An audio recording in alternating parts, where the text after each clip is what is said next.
Sorry. Now I'm live and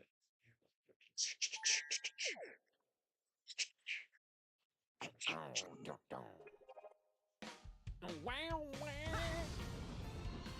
so when we last left off on Sonic Shadow Generations, I was at Seaside Hill while Alex is quite a bit ahead of me because I decided to be foolish and get the red rings. Do I just not have HDR on? You don't mean the red rings of death. Screen and video. Video output. 120 hertz frame rate off because we don't have that on this monitor. HDR is always on. Why does the game look washed out? Color output automatic or UV range automatic. Okay, well, I suppose that's either my imagination or there's some greater technical difficulty. And why can't I just click on the damn game, guys? Alright! So, there's been a few things that I watched recently.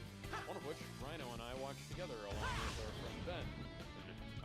You guys can go check that out. We watched the first 4 episodes of Creature Commandos last week. Yes. And it was horrible. Creature Commandos is approximately, by my reckoning at least, James Gunn's 5th attempt to reuse the same shit that he's been doing since Scooby-Doo. And try to make old things new again. It's just that this time he has an avatar for himself and an avatar for his wife, and they bang quite vehemently at one point. And no, I'm not kidding. The princess looks the princess that Rick Flag Sr. Played by Frank Grillo, Played by the wonderful Frank Grillo, who is Crossbones in the MCU. Yes, and I have a feeling he's probably going to be just as wasted in the DCU as he is in.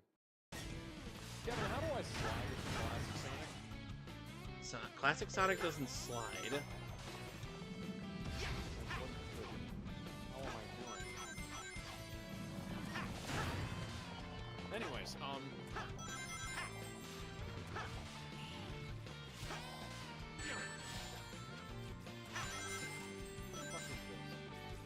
Okay, I'm gonna go back this way. Sorry, I'm just out of it right now. When the game Successfully failed. Yes. If you're aiming to watch an absolutely flawless walkthrough of this game, and while getting everything, do not watch my end. Watch people that are better than me at this game. And if you're aiming for that, don't watch my end because I'm not fucking doing it. I didn't get all the red rings in Sonic Colors. You know, the red rings. So my Xbox 360 red ring while I was playing F1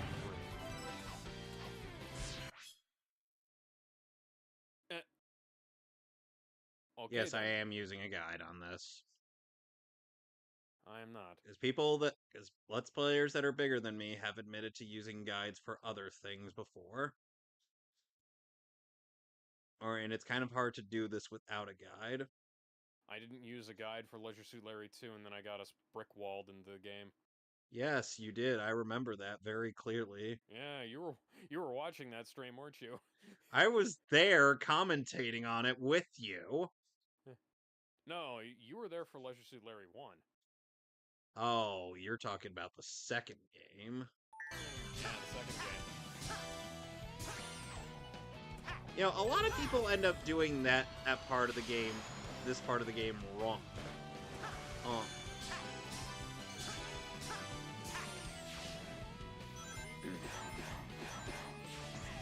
You know, Kevin, you and I have seen all of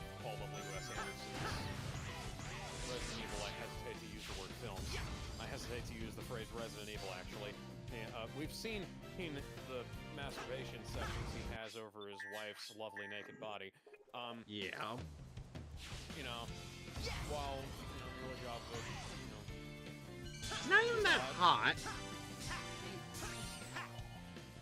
I wouldn't pick her She's out, better. you know? She is better looking in Zoolander than she was in all of those movies. I'd say she's better looking.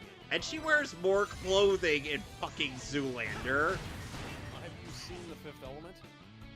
No. Oh, but it has. But it was referenced in Hellsing Ultimate. Yeah, she's in The Fifth Element. Then again, she does have that bright red wig on.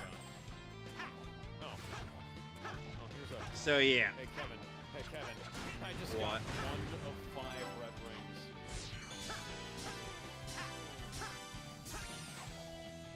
I got the 3rd. Interesting.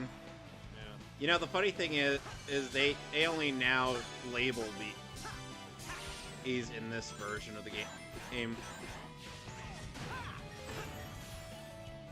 as opposed to in the original version. They just not called anything? No, as it. No, as it. Oh, tell you how many there are.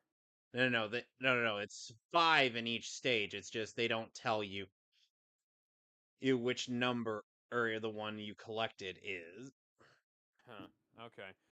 Anyways, it's just really weird seeing a woman who is like the spitting image of the writer producer in the case of Creature Commandos, writer producer's wife having it away with a guy who neither. I have to stress that, like, the princess is not played by James Gunn's wife. James Gunn's wife. She's played by somebody else. That doesn't stop the fact that she looks exactly like her, which is this entire thing. This level is really fucking long. What level are you on? I don't know. It's made even weirder by the fact that he wrote and directed Peacemaker. Well, wrote and mostly directed Peacemaker because there are a few episodes that he didn't direct. But like the fact that he did Peacemaker and he has her as like this constant image of like, so Peacemaker really wants to bone her, and she's got this one scene where she's just in her bra and panties for a significant period of time, and then she's got a shirt on but is like constantly flaunting her cleavage towards the camera. And then there's one scene where she's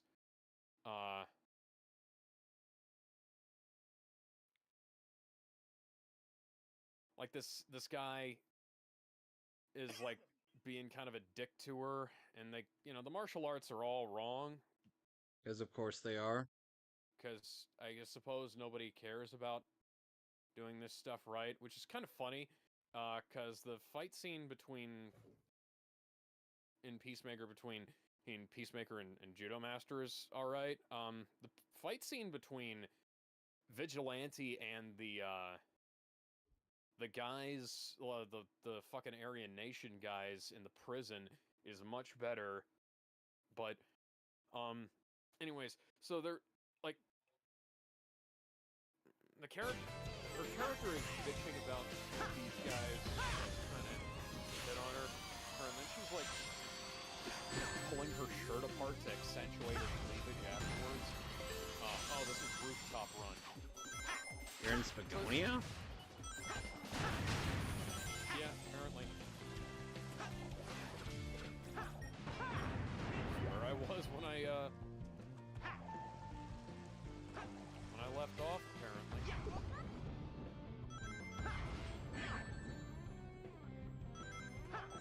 And don't take this the wrong way. I'm not being a prude about this. It's just like there's a lot of things in this that give me a sense of like this is being done more for personal ego than it is for, you know, than it is because you thought this would be a fun, interesting show for me to watch. I'm gonna have to go That goes back for for both. one red ring. Yeah, that goes for both Peacemaker and Creature Commandos, because Creature Commandos, well, I guess everybody's already talked about this, but Creature Commandos, there's a bunch of continuity issues with it. For one thing, like, it's a direct follow-on to Peacemaker, which is a direct follow-on to The Suicide Squad, which is a direct follow-on to Suicide Squad, which was a direct follow-on to Batman v Superman Dawn of Justice, which led directly into Justice League and Wonder Woman and, you know, Black Adam and all this other stuff. Okay, so we're pretty sure we've And figured Aquaman, things out. I'm not gonna And it's talk pretty about dire. Aquaman 2, because frankly, that movie doesn't have a right to exist. You know, Shazam, That Captain thing Marvel, keeps his jumping back film. and forth through time, consuming With the dimensional time, energy. Captain Marvel's and all first that's left film behind is this lifeless gets a white little bit void. worse, The and Sonics Captain are the Marvel one 2 was constant never here. good. Their speed is restoring So- space-time. So, But I guess we have to run like there's no tomorrow, or there You won't be a go tomorrow. ahead. What were you gonna say? nothing. Oh, okay. Well, anyways,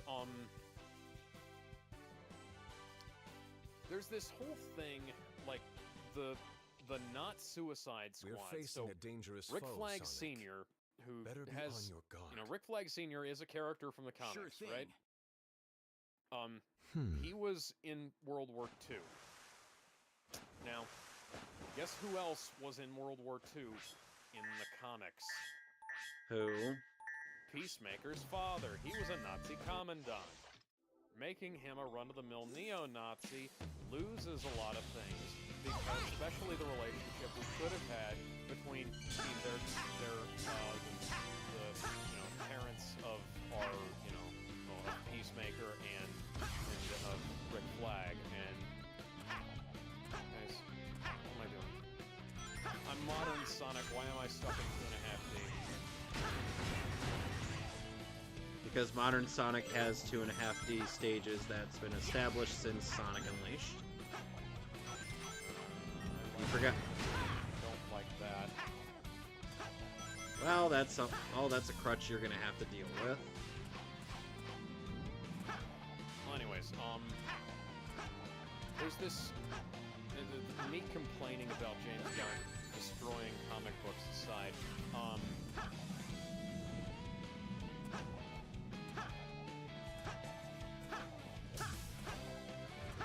There's a couple of issues with.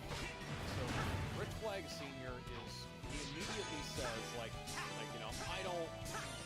He tells the princess when she comes on to him, you know, I don't want to, you know, let's get this strictly professional. I don't want to get, you know, caught up in anything.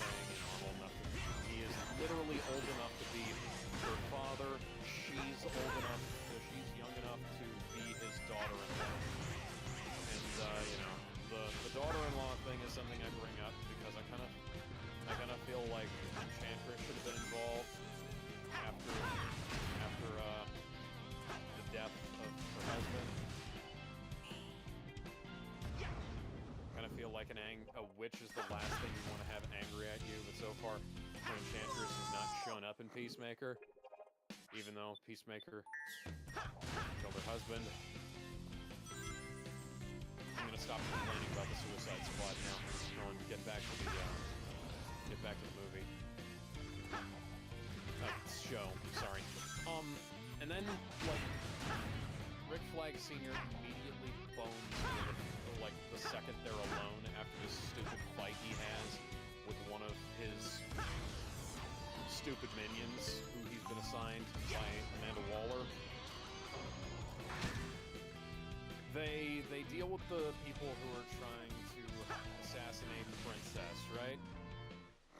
And that's, you know, everything's hunky-dory. They take the people back to, they take Cersei, who's in charge of all this bullshit. Keep in mind, Cersei is the same person who turned Wonder Woman into a pig from Justice League Unlimited show. Yeah, she's also like one of the big Greek villainesses. Like, she should not be jobbed out to the goddamn knockoff Suicide Squad. Nor should she get... Yeah, especially not to fucking Weasel. Well, Weasel did not solo her, thankfully, but it was lame, nonetheless. So, Weasel, they have this little fight. They put a bunch of exposition about the characters into each episode of Creature Commandos. It's just really lame. The show is paced way too fucking fast. Excuse me. And the good part about that is that, excuse me, the episodes are pretty much over by the time you realize that they're even started. So that's cool. Not a great way to, God damn it. Not a great way to operate your, Hold on a sec, I gotta... your series. Ghostface gotta go fast. Sonic 3 is destroying Mufasa. The woke Disney company just needs to admit defeat. Yes, they do. We'll go into that in a moment. We're bitching about how James Gunn destroying comic books. Good to see you here, Mike. Creature Commandos does this thing where you know that thing in Guardians of the Galaxy Volume 3 where they were constantly flashing back to bits of Rocket's childhood? This is like that, but it's in every episode for every character, and worse.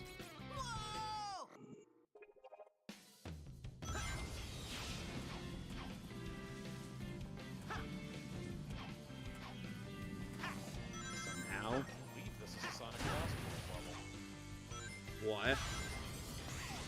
The one that I'm in now. Are you on Planet Wisp? I believe so. That's Sonic Colors.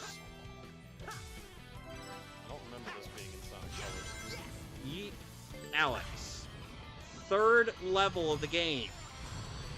Third level. No, wait, fourth level. Okay. Remember it mostly just being the amusement park. Alex. Planet Wisp, No, fuck!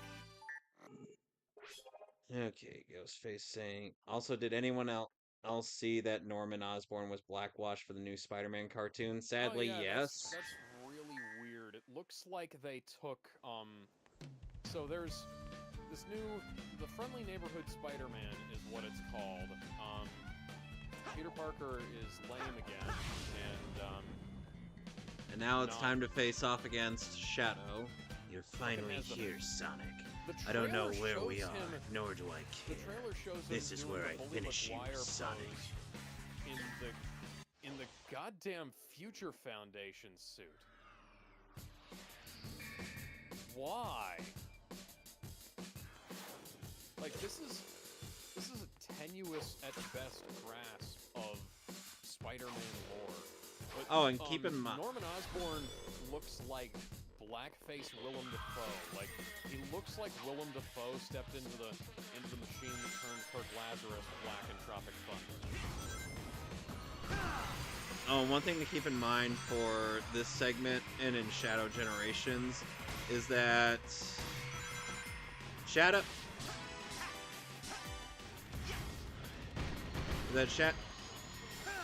at this point has already cleared most of his game. You'll see what I mean when you get to playing Shadow Generations. Oh, we got Wisp power. Yep, this is the only state. That's the only stage in the game that features Wisp power, unlike Sonic Forces. It's unfortunate the Wisp powers are actually kind of neat. Also, Alex, why on earth would you say that Planet Wisp is something from Sonic Lost World when that game came out after this one? I don't fucking know. Do you just like to pretend Sonic Colors didn't happen? Yes. All the...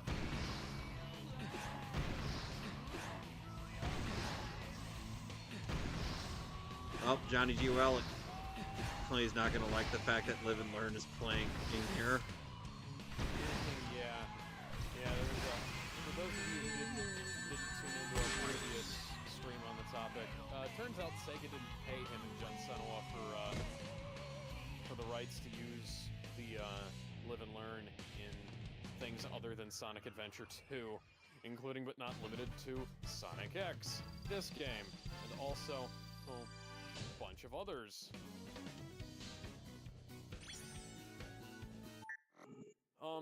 Anyways, yeah, so the Not Suicide Squad beats Cersei, which, you know, Is this stupid. Is the same kind of problem. This is the same kind of problem as Starro getting beaten by the Suicide Squad. And it's like, okay, so you're taking a villain that's meant for people who are much more powerful, and you're jobbing them out to the Bride of Frankenstein, not Captain America, and Weasel. Fucking Also Weasel. and Fish Girl. And then we find out that Cersei has predicted the future, that the princess is going to lead some kind of evil armada that's going to help destroy the Earth and nail Superman to a cross. As well as most of the Justice League, including Starfire, Wonder Woman, and Peacemaker. They're not nailed to crosses. They are impaled, like Vlad the Impaler, Dracula style. I was expecting Alucard from Helsing to walk in off screen and say, "Oh boy, somebody's getting me rock hard." Bad than Krillin got impaled by Frieza. No, it's... And I just wonder, like, is she working with... Because it kind of looks like the Nightmare scenario from the Snyderverse. Is she working with Darkseid? No, she's working with fucking Grodd. Well, no, I mean, they're both working. Could they both be working with Darkseid? I don't know. Oh, it's like got Supposedly Gorilla Grodd is not the... capable of destroying the universe. Gorilla Grodd is barely capable of defeating the Flash. As he is voiced by late Powers Booth. Yes. How was that? Not in that show, no. He was voiced by him in,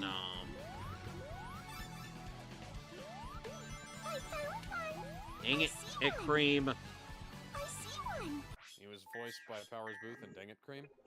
No, in Justice League and Justice League Unlimited. Yeah. And I fucked up. So... Oh, But, yeah, so... In that episode, we also get introduced to Weasel's backstory, and we finally find out, what James Gunn was teasing since the Suicide Squad, that Weasel didn't actually kill those children. how on earth did he tease them when Weasel is practically a meth adult random? Rick Flag did say that they weren't sure if No, he pretty much outright said, oh yeah, he's killed 20-something children.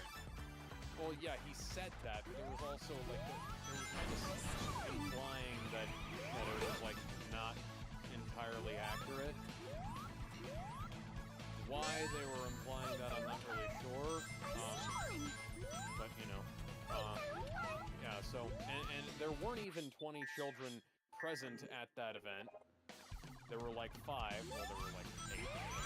But...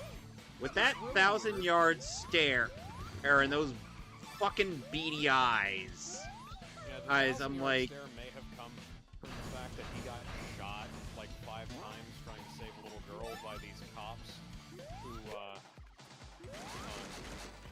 decided to prioritize arresting him over saving the little girl who was being crushed to death by flaming debris. Creature Commandos also features Dr. Victor Frankenstein making a bride for Frankenstein who was voiced by Fake Hellboy from Black Widow. It's as if the Marvel Old BS isn't enough. Yeah, well, you know, Linda Cardellini is going to be in it. Well, she is in this show as well. So there's a bunch of Marvel people in this show. In addition to there being a bunch of Marvel people in, you know, other stuff that James Gunn's doing. But, you know, that aside, oh yeah, so it features Victor Frankenstein making a bride for his son, who is not, as is canonically known, Adam. I'm sorry, I'm a Frankenstein geek. I will insist on bitching about these things. Now, this is not a James Gunn fault. This is, in fact, a Marvel Comics fault. They got the name, so Frankenstein is an actual character in Marvel Comics, for some reason, and, he is not named Adam, even though that's his name in the original book. The original book is public domain. The full name of the monster is Adam Frankenstein, which is why it is not inaccurate to call him both, to call both the monster and Dr. Frankenstein. That is a hill I am willing to die on. But anyways. Oh yeah, so Frankenstein makes the Bride of Frankenstein, right? The Bride is a member of the Creature Commandos. Because of course she is. Yeah. Oh, damn it. I got killed. And there's been like this big thing where, like, Victor Frankenstein. Sorry. Okay, so Frankenstein's monster, because I don't remember his actual name, Frankenstein's monster has been having this really weird, like, the Bride doesn't want him because he's kind of a prick. Now, I don't know why he's a prick, he just kind of is, right? Oh, you mean like Cooler and Dragon Ball Z Abridged? Because Yeah. I'm a prick. Motherfucker. He's Yeah, no, also he's very just... deluded. Yeah, he's a prick, he's deluded, and his voice is really annoying. His whole character And- is fucking annoying. Oh yeah, name a character in these shows that is not annoying. The fish lady, for one. Oh yeah, Fish Lady. Fish Lady, she's alright. Oh, Weasel was way more annoying in the Suicide Squad. The sad part about Creature Command. Oh, hi Ben. I don't give a fuck about Weasel. You can't make me give a fuck about Weasel. No, they desperately tried to make you give a fuck about Weasel, and I will say, they did a better job making us care about him than they did making us care about any of the other... No. Oh, then they did making us care about any of the other characters, but the question I was all constantly asking throughout that entire segment was, where the fuck is Superman? It seems like this is the kind of thing that would be right up his alley, like he should maybe be, helping to stop this.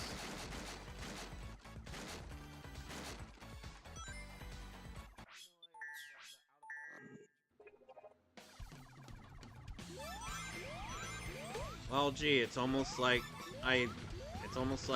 Weasel is voiced by James Gunn's brother. Yeah. Oh yeah, I actually just brought just that up. talking about that. But yeah, the cops just leave a little girl there to die. They prioritize arresting the Weasel. Fuck the Weasel! Fuck them kids.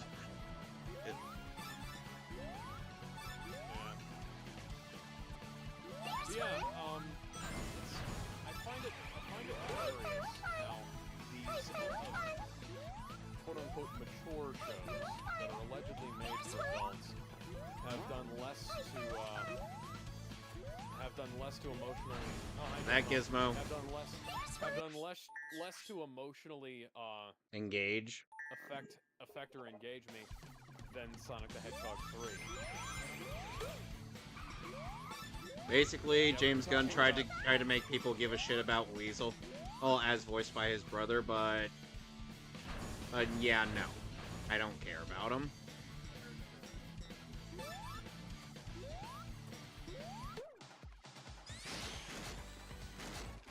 Yeah, Sean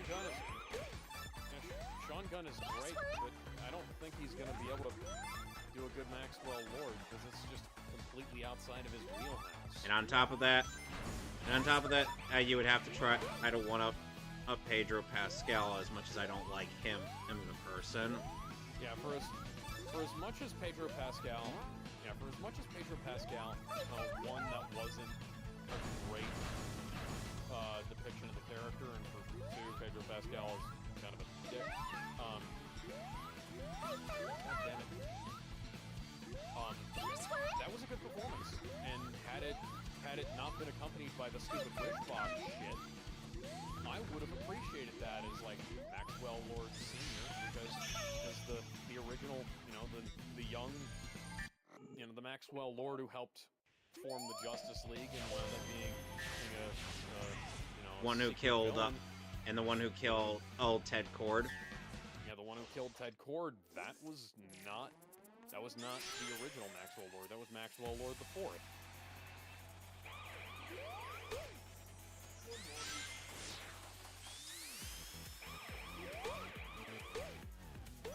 I would like for there to be a thing that's kind of like that, but that is like it's mostly original material. It's kind of like how the Captain Marvel sequel was mostly original material, but they couldn't even get the damn thing right. It was like the Daughters of Atlas or the Hesperides. Oh yeah. Yeah, Jason Momoa. He said, "Oh, we're not gonna have Jason Momoa play Lobo." Oh, Jason Momoa is then cast as this Lobo. And he very specifically said, "We are not going to have actors playing in two different roles in between the DCU and DCEU." Fillion. See, well, here's the thing. Nathan Fillion playing a bit character in the Suicide Squad should not, I think, disqualify him from playing, like a more important character. Granted, if I am the motherfucker who James Gunn has to run his decisions by, I am not going to let him cast my fucking Green Lantern actor as goddamn Arm Fall Off Boy, or Detachable Kid, or whatever the fuck he was. The Detachable Kid, and not Arms Fall Off Boy is from Legion of Superheroes. Oh yeah, a Legion of Superheroes character, Matter-Eater Lad from Legion of Superheroes was mentioned in Peacemaker, which means the Legion exists. What?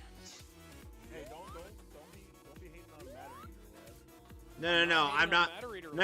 The fact that James Gunn inserted the Legion of Superheroes into the Peacemaker show, and god fucking damn it! They time traveled before, so of course a handful of people are gonna know. Yeah, but the thing is that you're Okay, so really let's gonna. Go back to Man of Steel and tell me where the fucking Legion works into that film. Yeah. Yeah, this is just a continuity nightmare. Now, if you're going to have the Legion of Superheroes involved with Superman, then that's fine, but it has to be Superman. Yeah, Superman, not. It literally can't be Superboy. But here's the thing, the Legion never showed up, and then the first place they're mentioned is in fucking Pissmaker. Yeah, but the thing is, Gizmo, we know that. The issue here is that we're inserting the Legion into something they are completely unrelated to.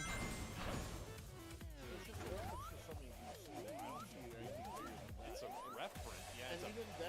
It's a pretty big reference, though. Even then, it's like try to look into it. It doesn't really. Honestly, if someone knows about the Legion of Superheroes in the DC universe outside of Batman and Superman, I'm like, yeah. Legion of Superheroes had a whole friggin' TV show in 2006. No. Gizmo. Stuff like This that. ain't the... Anyone outside the big three, like Gizmo, I know, I understand what you're saying.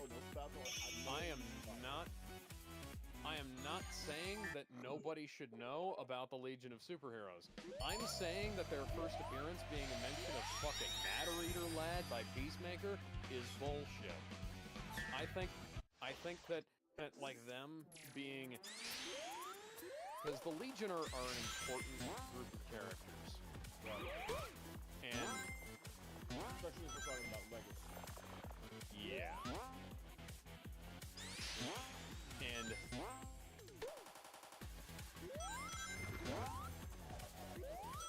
Well, I can also ask several other questions about why Peacemaker is the way he is, but you know. That's just James God damn it. Gunn. I'd rather have this. Silver Age Peacemaker, look him up. Dude, he looks like He's not. For one thing, Peacemaker doesn't use lethal force. Like, that is his shtick. He actually, like, that whole line about no matter how many men, women, and children I have to kill to get peace, and peace I will get it thing, that is just completely contradictory to the basis of the character. that's a good character, honestly. He's not allowed to reinvent the character. James Gunn needs to stop pretending that he has better ideas than the people behind Charlton Comics. A lot of characters have positive treatment in TV shows and movies. And a lot of those were really bad too. People have done it before though, and people loved it. Look at the way Batman was treated in Batman. That wasn't wildly dissimilar to how Batman had been before, though. Kinda. It was more. If you were to compare the comic book version of Batman to Batman the Animated Series, which version? Pick one. He's more compassionate. He's more understanding. He's fighting his role.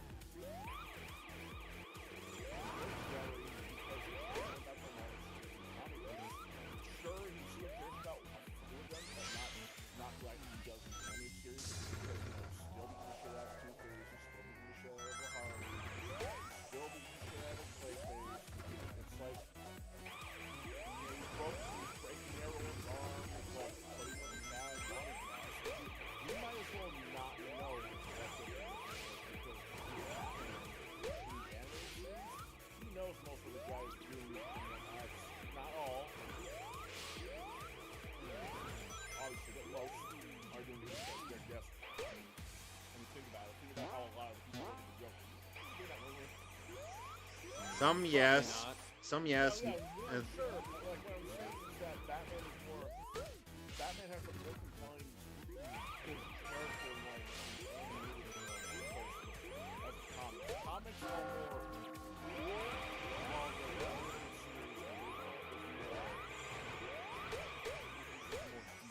Yeah, you would probably not catch comics Batman and staying with Ace until her time comes. Right, and people loved it. They didn't mind it because they were trying to add more nuance to the character, more character to the character, trying to make him more deep and understanding because he's literally a dude amongst gods. And that worked for Batman. That's the way the imagining works. And I think it worked well with Peacemaker too, because if they were to just use his original version of Peacemaker, I don't think they would have gone anywhere. I don't think they would have gone past the good.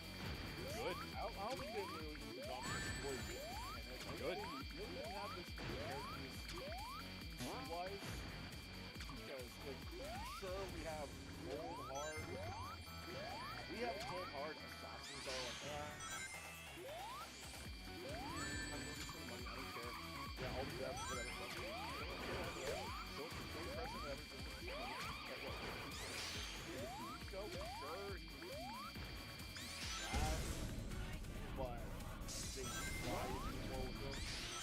Wildly inconsistent as a character. But they try. But they try to do something. No, they don't. They do. Don't. They No, there's, try to- they really he don't. They showed why he always acts out, whether it's nothing. They show why he's always saying the things. Yeah, that doesn't make it any less cringe when he does say this stuff. Because it's like, because here's the thing. Like, there's, yeah, but he's not, like, he's not that way in the comics. You can, and Not he's much anymore. better in the comics. Not anymore. No, I mean, that's after the, you know, And after I'd rather fucking have- comic synergy became a thing. And I'd rather have this Peacemaker than just another guy who goes fuck, fuck, fuck, shit, fuck, shit, fuck. I'm gonna kill everything I can. That is all he does, though. He doesn't go. Sure, he curses, but And then he, it's not like and to the then point where and then he pussies out and he starts getting, you know, all he starts getting all touchy-feely about shit when he's got fucking alien parasites that are trying to take over the world in his sights, and fucking knockoff vigilante has to go do his job for him. I'm not a fan of Vigilante. If anything. Vigilante sucks. No, I'm not a big fan of Vigilante. I think. If anything, if I had to choose you guys, it feels like they're trying to add in a depth to it. I feel like Vigilante had a much better impression in Justice League Unlimited than he did in Peacemaker. So, Kevin, I have a quick question for you. You remember when we? Yeah, I know. You remember when we saw Vigilante in Arrow? Was that in the? episode, Spectre of the Oh, that bullshit. Somehow. Did you guess what his secret identity was? Nope. What was his secret identity? He was the prosecutor. Who now? Exactly. Or no, the prosecutor. So his hero name was Vigilante. Villain name was Vigilante. No, he was a prosecutor. Okay, so yeah, so in the comics, excuse me, he was a prosecutor who became a vigilante, called Vigilante, because his whole family was murdered. And now the whole family being murdered is just a thing that happened. Oh wait, hang on, I've already done this.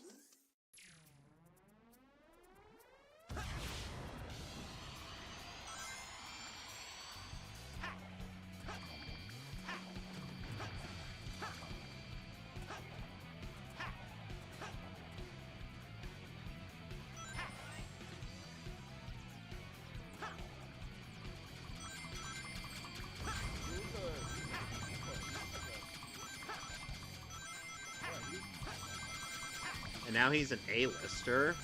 Yeah, they did a good job with the character. Yeah, and the thing is that the original alibi was that Iron Man was Tony's bodyguard. And that was.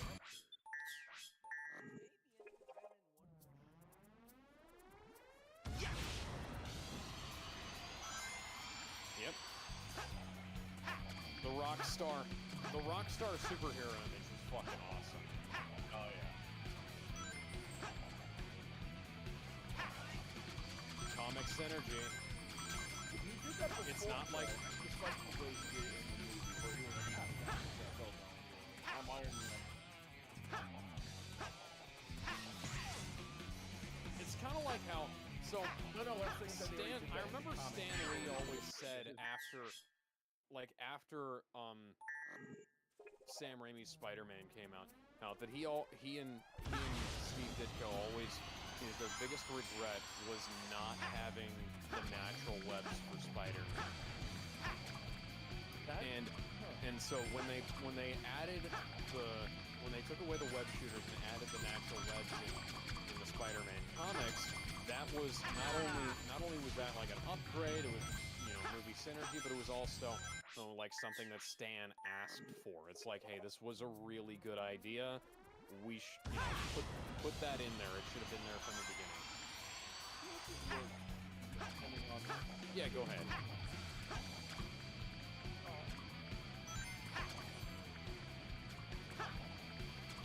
I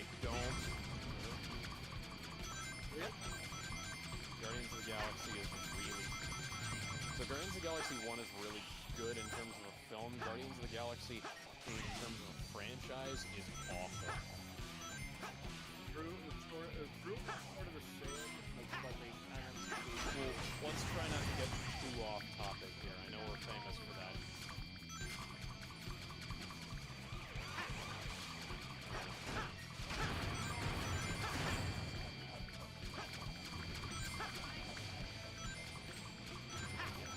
Animated series from 2003, Yeah. which is now no longer available on HBO Max.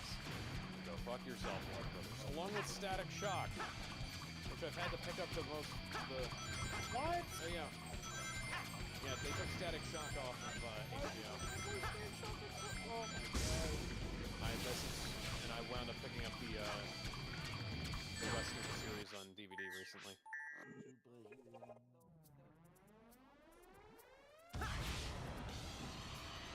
Go.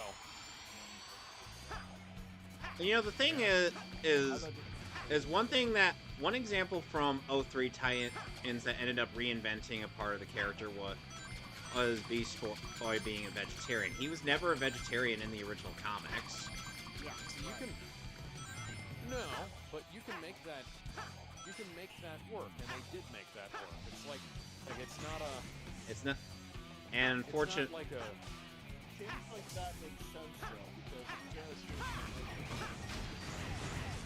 It's a lot... It was a logic... Alex brought up that it was similar to Animorphs logic. Yeah, because there are characters in that who, like... So there's one character, or Tobias, he became, like, super carnivore after that, after changing into animals, but he's kind of an outlier in that regard. Whereas, like, the others are kind of, like, weirded out, and there's Cassie, who specifically is just like, no. Because she just transforms into a thing and she feels everything they feel. Oh, and then there's the episode where they go... Oh, episode, I say. Okay, the TV show didn't cover this, but then there's the episode of... Sorry, the book where they went to the slaughterhouse. That was a little bit horrifying.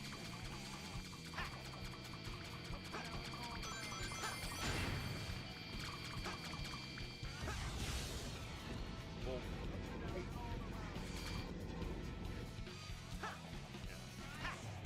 What? Why did Sonic go...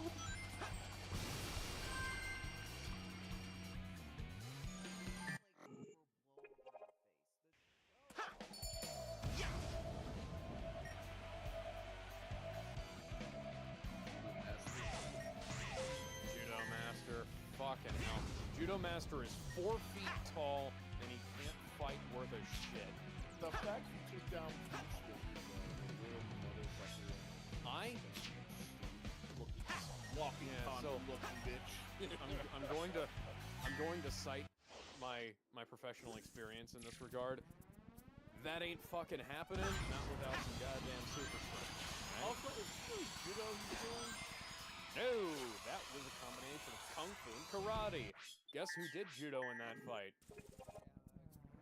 Peacemaker. It was Peacemaker. Peacemaker did... Because it's a key jangly reference to the comics. He's not even wearing the same fucking suit. What? Game! What was that? What was that game? No, it wasn't my fault. The game's supposed to put me on the wall as I'm boosting. Sorry.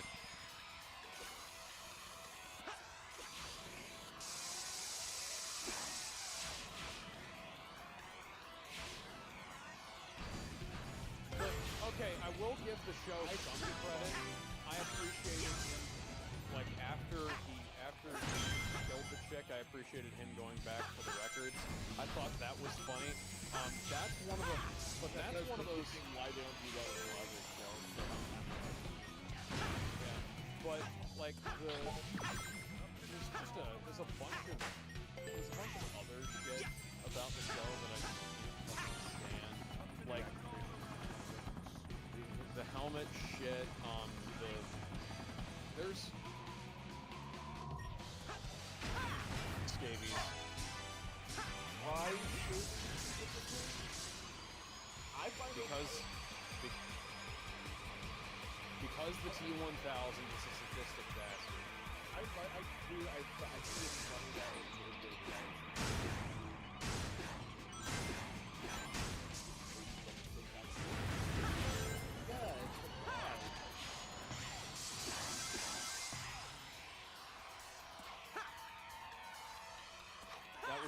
That was a good detail. Why? Avoiding the disease. So reminding me that maybe it's supposed to be a myth or something. Maybe it's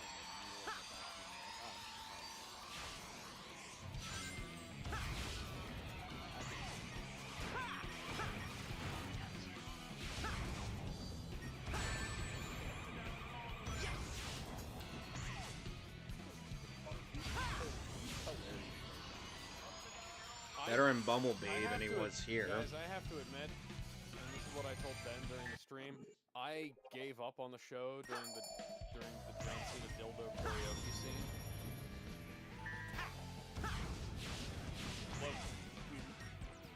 Yeah, that was weird. Oof. That was Yeah, she had one of the butterflies in her, and there's this... James Gunn invented this thing called the butterflies. As far as I can tell. Yeah. Like it's just like, where's the fucking Justice League? Tell me that the Justice League is going to actually get involved in this at some point. No. I mean, but they showed that there's no way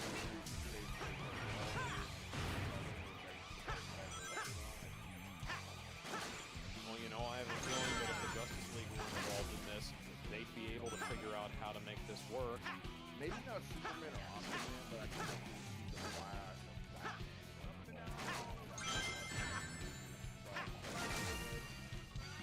There weren't any magic users on this version of the Justice League. Well, you know, there's Constantine, but he got left in a different universe on a TV show that got fucking canceled. They mentioned the members of the superheroes. I'm pretty sure if they got a season 2 going on, Which will have to be in canon, and which will have to be canon with the current DCU, because this is currently operating on a huge continuity nightmare. which also means they wouldn't bring it up as if it's a big deal. They'd be like, "Oh, here's some magic users. You're gonna find out. Oh, okay. What do you do? I do this. All right, fine. Do that. All right, I'll do that. Okay, cool." That's just what they're gonna do. They're not gonna make it a big deal. They're not gonna be like, "Oh, he's Dr. Fate. He's a master."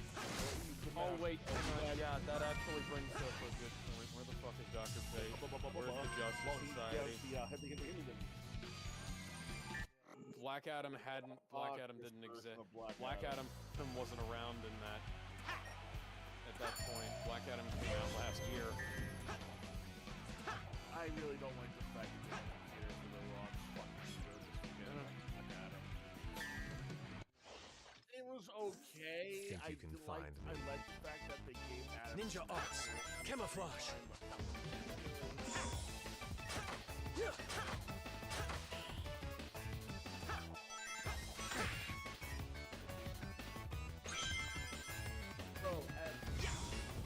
How dare you?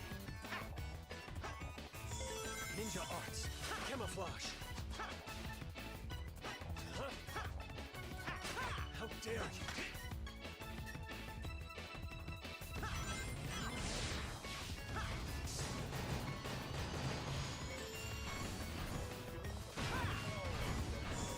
Ninja arts, camouflage.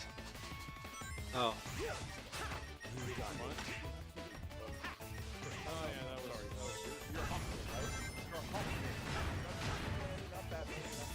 Ninja arts, camouflage. yeah. At the very least, Aldous Hodge was really good in that movie. How dare you? Yeah, I was going to say.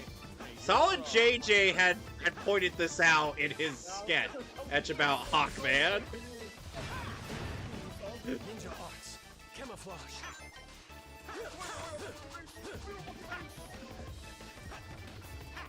rubber bullets, honestly.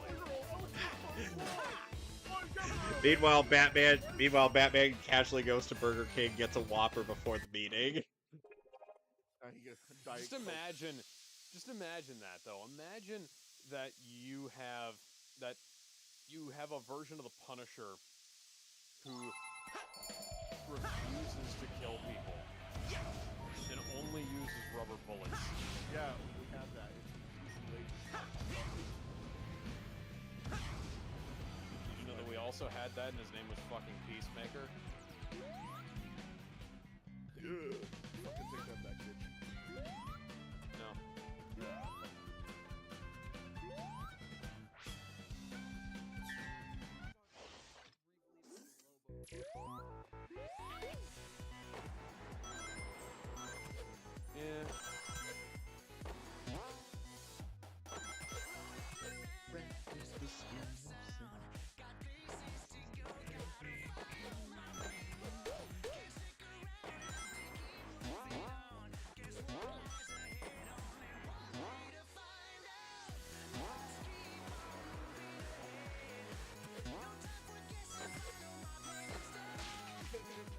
One more thing, can you just stop with the grounded Batman of movies already? We already have a case for that Here's the thing. I want them to do like grounded but fantastical. I want to have like Batman the detective going up against the fucking insane crap that happens in the comics. No, but that's what want to. already is. No. I know that. I'm saying like I want to see them do like here's like the real science behind the tech, and then oh dear God, here's fucking Clayface. Here's this monster. Here's this crazy bullshit. Is that every time they try to make a movie out of Batman, ever since the Christopher Nolan movies, they've been trying There we go. again and again to make it grounded and realistic. Because the first one had Ra's al Ghul, and like it was like, oh, he's not immortal. It's just like a title. And then the second movie comes around. It's not that it was a title. Here's the thing. Ra's al Ghul was essentially just an urban legend that he nurtured and created. In terms of like that was what Henri Lucard was trying to. It was a cover essentially. It's like how people think that Batman is like some supernatural entity, and Bruce kind of plays into that. And that does not preclude there being a Lazarus pit. That does not preclude there being like something that could, there being more fantastical stuff later on. It's just that they ended the trilogy with, with what they did with. Christopher Nolan movies, they're practicing like you're making like a whole album as something that should be an anime. It's just a title. Like you're practically animating first, and like you can use all the fancy words you want. It's just a title at the end of the day in the movie. Oh, he was fucking mortal. Oh, okay, I get it. You're doing like it's not a name or a person. It's a title. You know what? It's like they could have. Then the second movie comes around, and the Joker, okay, points to creativity. Points for creativity. More brutal, more Yeah. savage. I like that, but still, you couldn't at least make a reference to like the stuff he's done in like the animated series, like maybe an acid squirting flower or something, or maybe like something along those lines I would at least reference to. Like maybe he puts on a flower on like his suit, and then I think they should have done. I think they should have had that Joker for coming to the party to the tune "Party Man" by Prince. That would have been a little bit derivative of the Burton movie. No, it's like have him say something completely different, and then that's just like the song that's playing when he comes into the party. That's just a reference. I know. I think anybody would like that, but at the end of the day, they keep trying to make it more realistic when it comes to the Batman movies. Like, for example, another example, Two-Face, the lady detective Two-Face. Oh,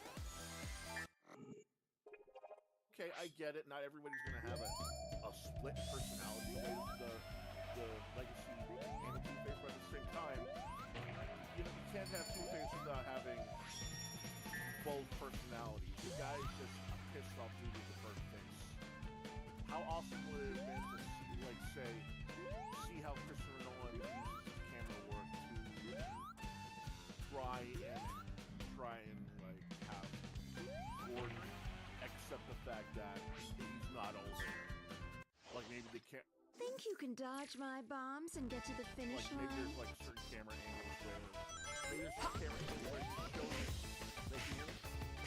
Yeah, I can hear you. Okay, cool. Yeah, I thought it was definitely. Like maybe like every time he speaks in a certain tone, it'll show you his side. Like his side of the stage is not mine. But then he talks to that other tone, it shows the first side as if it's struggling. Yeah, that'd be cool. You know, something like that. Like if you done something like that, if they were kept it a little more comic booky, like you did, say, Batman and Robin. Sure, they didn't have the full personality there, but they at least played with the idea, which is Batman and Robin, yeah. Well, Yeah. but at least they played with the idea by just looking at the list. You know, two polar opposites of one guy. You know, you got two girls just completely different, with completely different views set up. Yeah, but they did something there. Christopher Nolan did not do anything with it except maybe coin toss. Right on line. That's not really he's doing it because it's a compulsory thing. It helps you make a decision. Yada yada yada.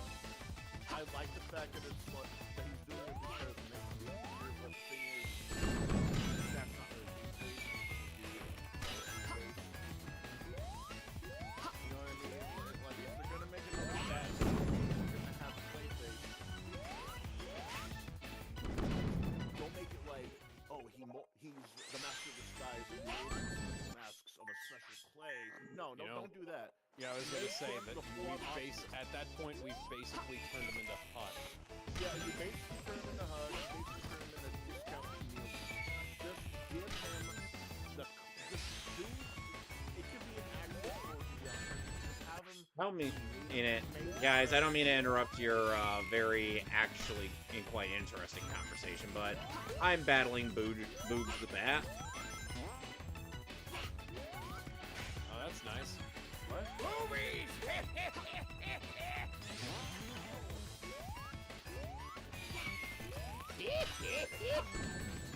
Fuck. He's a very perverted man.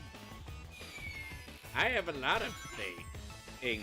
An island in the middle of the ocean, turtle, chlamydia. That is not one of them. Nick Landis's Roshi. Nick Landis's Roshi has been is actually an easier voice to do than Lawrence's Roshi voice. Come on, Silver. Come on, Silver. I need your Chaos Emerald. You're fighting Mr. It's No Use. So let's just if you ever decide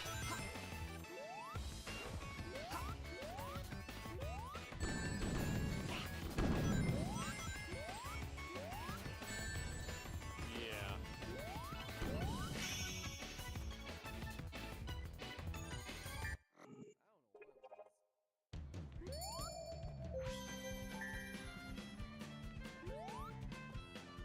Why did it slow down?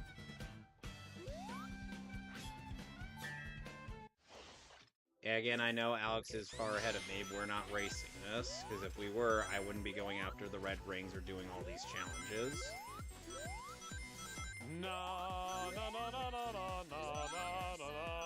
So, why don't we talk about something a bit more positive, like Keanu Reeves utterly dominating Mufasa in the box office. Keanu Reeves deserves a fucking Oscar for Shadow the Hedgehog, and I know he's not gonna get it.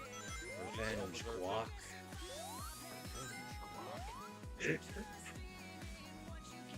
He delivers all the comedic bits. It's in that uber serious voice of his.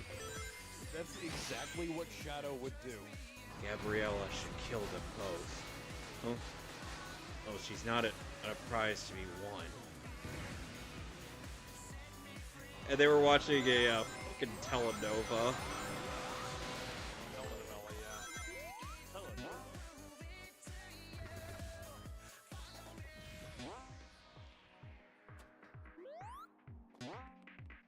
Yeah, I saw that. Yeah, he's a better actor than The Rock, if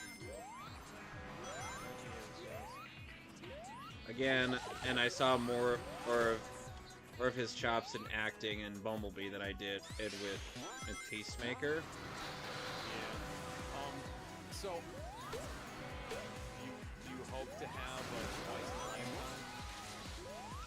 Or a thrice in a lifetime?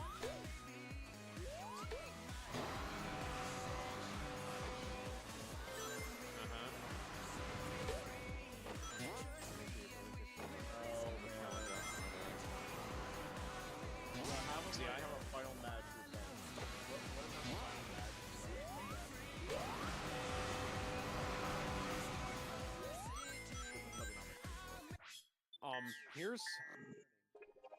Here's something I want to see. I want to see Peacemaker versus Black Adam. Call it thrice in a lifetime. If that actually happens,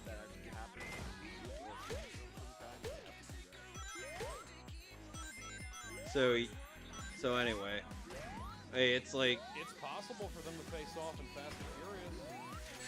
you mind if I do the plot recap of Sonic 3, Alex? Feel free.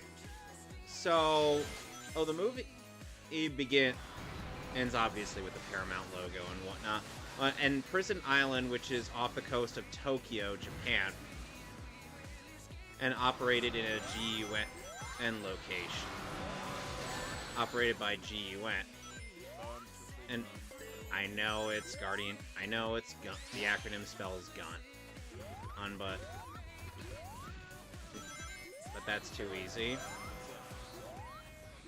organization operated by James Gunn. Better keep him away from Maria then. It's the letter G. Spells gun. Anyway, so as I was saying, Shadow has been sitting there ever since 1974 or so, which is showcased when he comments on the fact that it's been in 50 years after he sees the date in Tokyo. Oh, and he is awakened into the sounds of a small little notes of live and learn as seemingly played by Maria, who is also there. And surprisingly, she does not have that terminal disease that plagued her in the actual lore of the games and whatnot.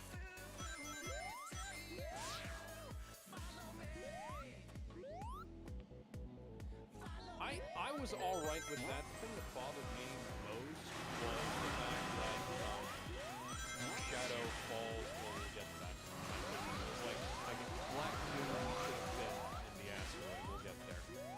Yeah. Anyway. So Shadow is a...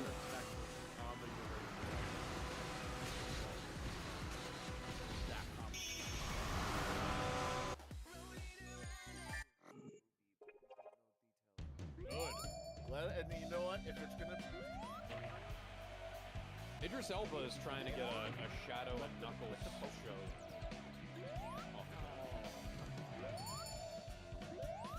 You should just... No, it should just wait a little longer if you're gonna have another Sonic.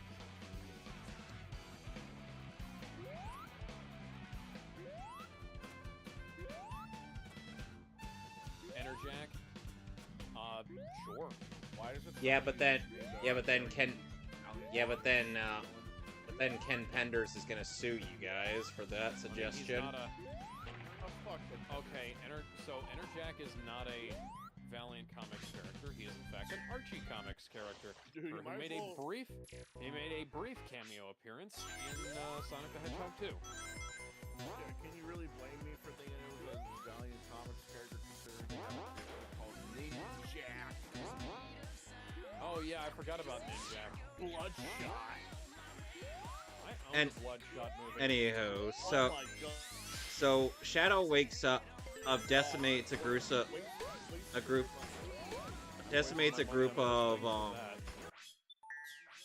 So Shadow wakes up, decimates a group of gun soldiers who were gathered together to try to neutralize him, and then he proceeds to get to skate down to the shores of Tokyo.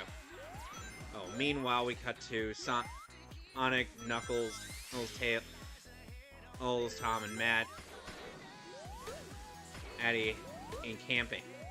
But Sonic is briefly tricked into a little bit of a running race with Tails and Knuckles in order to get him away so that they could do a surprise party for him.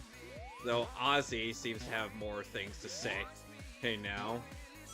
Oh, like, you stole my humans. And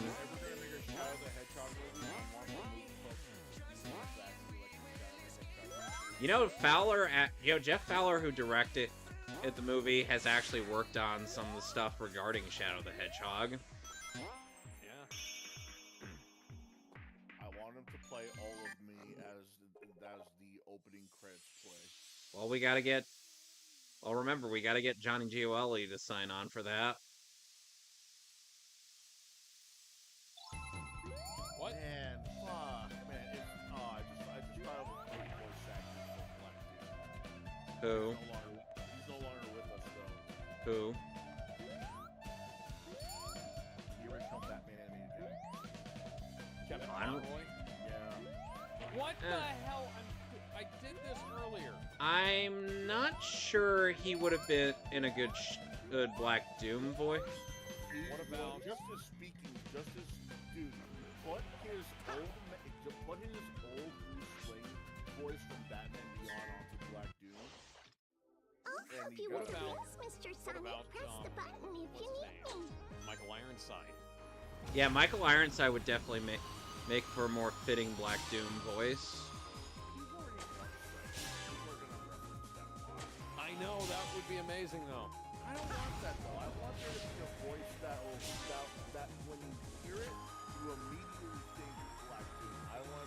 It can't be like oh, he's the guy who voiced Ironside. Oh, he's the guy who Yeah, but that would be just the guy who voiced Batman. He's still alive. No. Oh, my Ironside? Yeah, he's still around. Yeah. Still work? Because I know he Yeah. retired, but he's retired as well as Sam Fisher. Yeah, he's still doing He's voice. back. He's back as Sam Fisher. Yeah, I mean, well, he came back for the Splinter Cell section of the Rainbow Six game. They're not. They're. He did the mocap too. He's DLC, man. That's not a game. Yeah, you made it sound like he's coming back for like a Splinter Cell HD remaster or some shit like that. I'll hold him down. Anyways, so they also, while they're at this campsite, they end up stumbling upon Sonic's little cave from the first movie, and we see a painting of Longclaw that Sonic made to remember her, and Sonic ponders if Longclaw would have been proud of him. And Tom tells him, yeah. Implying she's dead, which is... I mean, even though it doesn't seem all that clear, it's kind of obvious that she went out, but at least she went out fighting. So, What were you thinking of?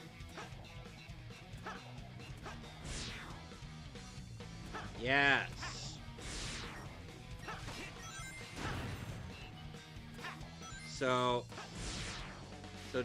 Sonic ponders if without Tom, he would have probably been in a very different person. And we cut to Shadow in Tokyo.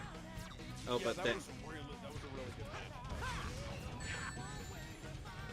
so, oh, Shadow then finds out that he's been in and out for 70 years. Here's based on the date showcase. Well, 50 years. Here's based on the date showcase. Aced in downtown. And he is beset upon by another group of gun soldiers, and he tries to tell, why don't you just leave me alone? He wanted to just be alone at the moment. So, It's kind of like.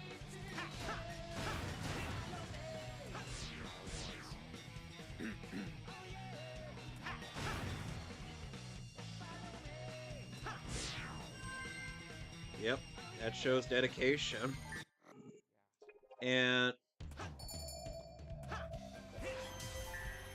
And so, God damn it.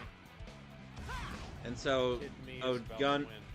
So director Rockwell ends up approaching Sonic and Company, calling them Team Sonic, which causes some questions to be raised.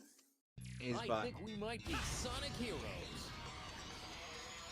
By Tails and Knuckles. Oh.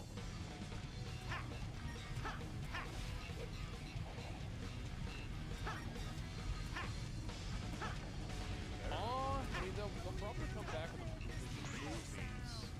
Well, not at well, not at sell that much.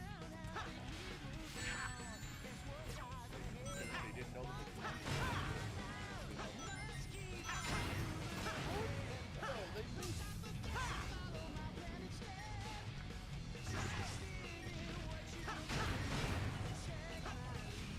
Johnny G.O.L.E. Lead singer of the song that they did for Sonic the Hedgehog.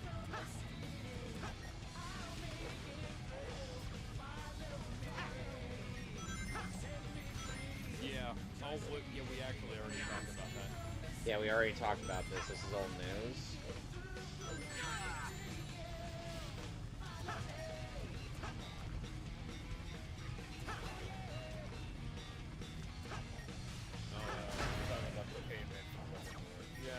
Hey, Sonic. Hey, how's it going? I mean, I don't know. I mean, still. Yep, it's me. It's down here. Okay, well, it looks like someone did. Yeah.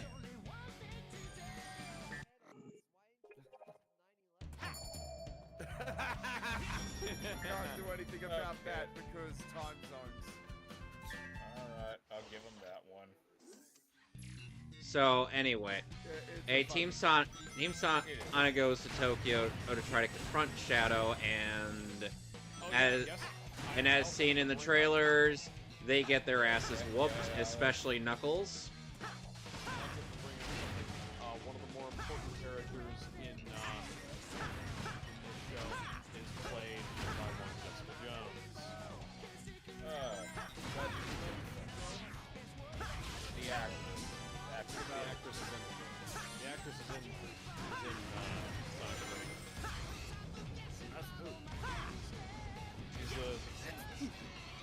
That's who? Isn't she? She's the gun girl. Rockwell? Yeah, Rockwell. Yeah. Oh, that is what? Yeah. Anywho, our heroes get their collective asses kicked by Shadow, and Shadow continues to express his hate boner for Tails. Of course. And Shadow finds a way.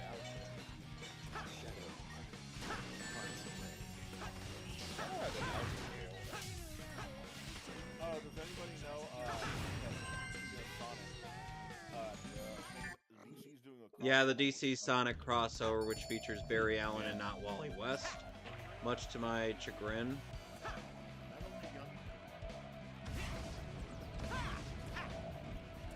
that better be the original Superman. I don't want it. I don't want anything near his. Wait. What the fuck? What do you mean Superman? What the fuck's going on in the comic? Okay, so it's just. Okay, so there is a comic called Superman, Son of Kal-El.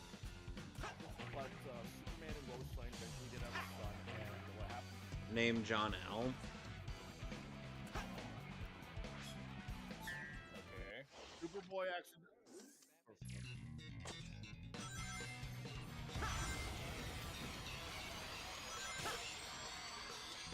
You guys got cut out of it about explaining the hell. Yeah, I was trying to explain it.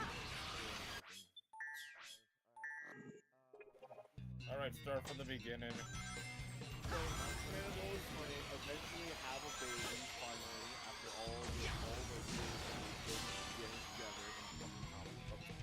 Yeah, although I think they specifically changing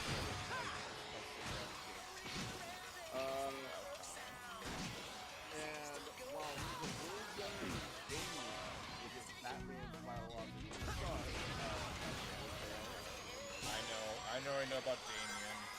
I know how Damien came to be. okay, good. So I You don't understand. Talia al Ghul date raped Batman. Yeah, I know. At least anyway, after a while, the comic book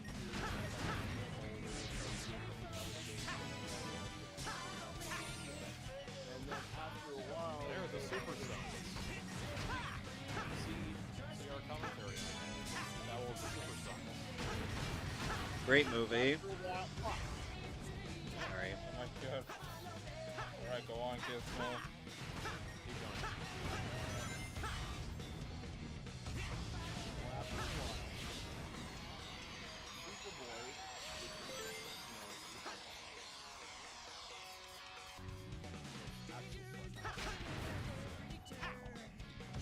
Okay, he accidentally goes to space, he comes back, aged up a few years, and while technically he's older than Damian, he's still younger than him by virtue.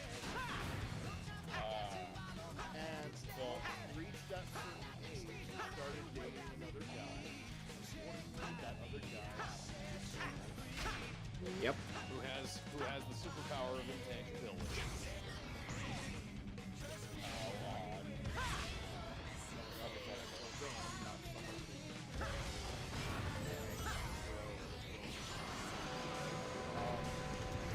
After a while, though, I'm not talking like, oh, that's Superman's son, whatever. No, I'm not talking like, it was a big bit of. Superman had a son. Superman had a son at the time.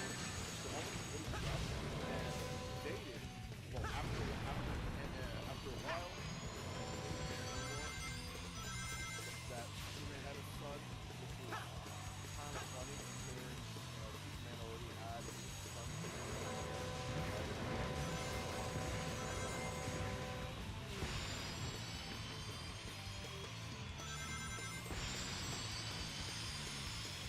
What now? Deceased. It's the comic.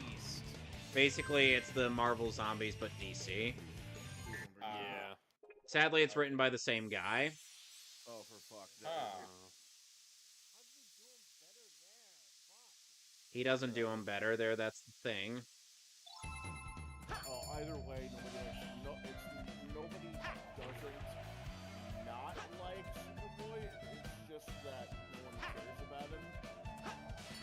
Yeah, the age up ruined. The age up ruined a lot of the possible character development that nobody cares about him. I'm fighting the Egg Dragoon. Which is really off-putting considering you could do a lot with the son of Superman.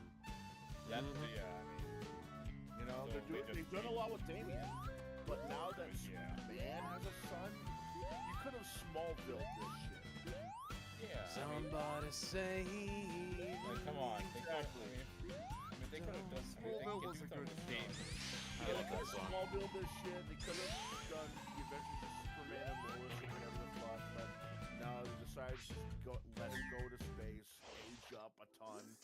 The adventure. And then just Junior World's finest.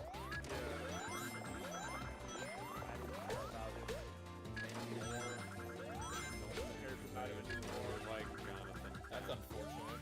it's They really ruined him like they ruined everything else. But anyway, I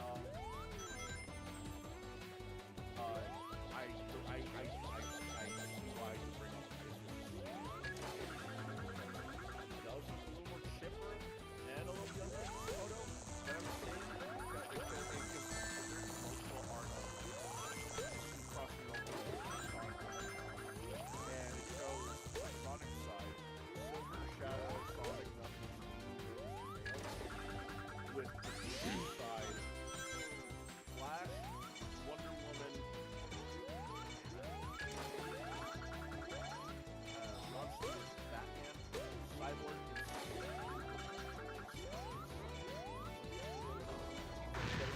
Yeah, I'm very much in agreement with you on that one. I've been in agreement and on that since the DCAMU tried to do the new 52 bullshit, and I'm like, yeah, no, Cyborg's better on the Titan. And Never liked him into. The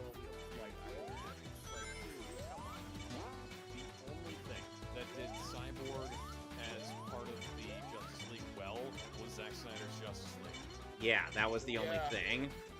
We are now 15 years into this experiment. It's never been good except for that, and you guys don't want to acknowledge that.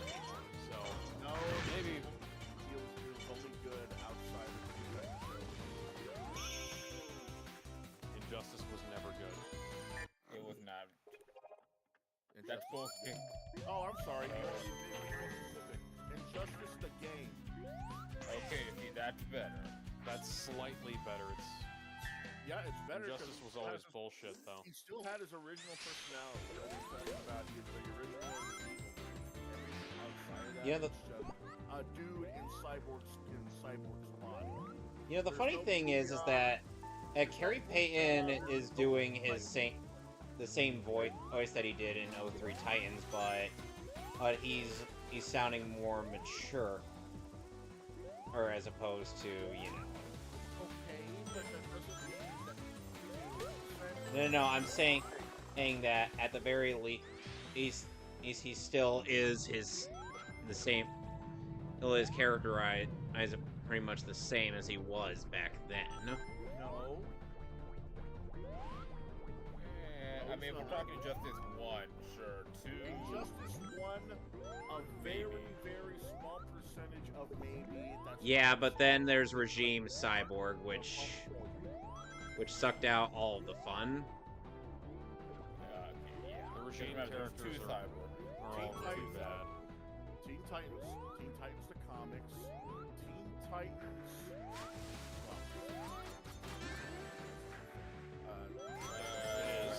I'll correct it. I know what I said. Teen Titans the cartoon, Teen Titans the comic books, Injustice 1% of Injustice 2 are the only way that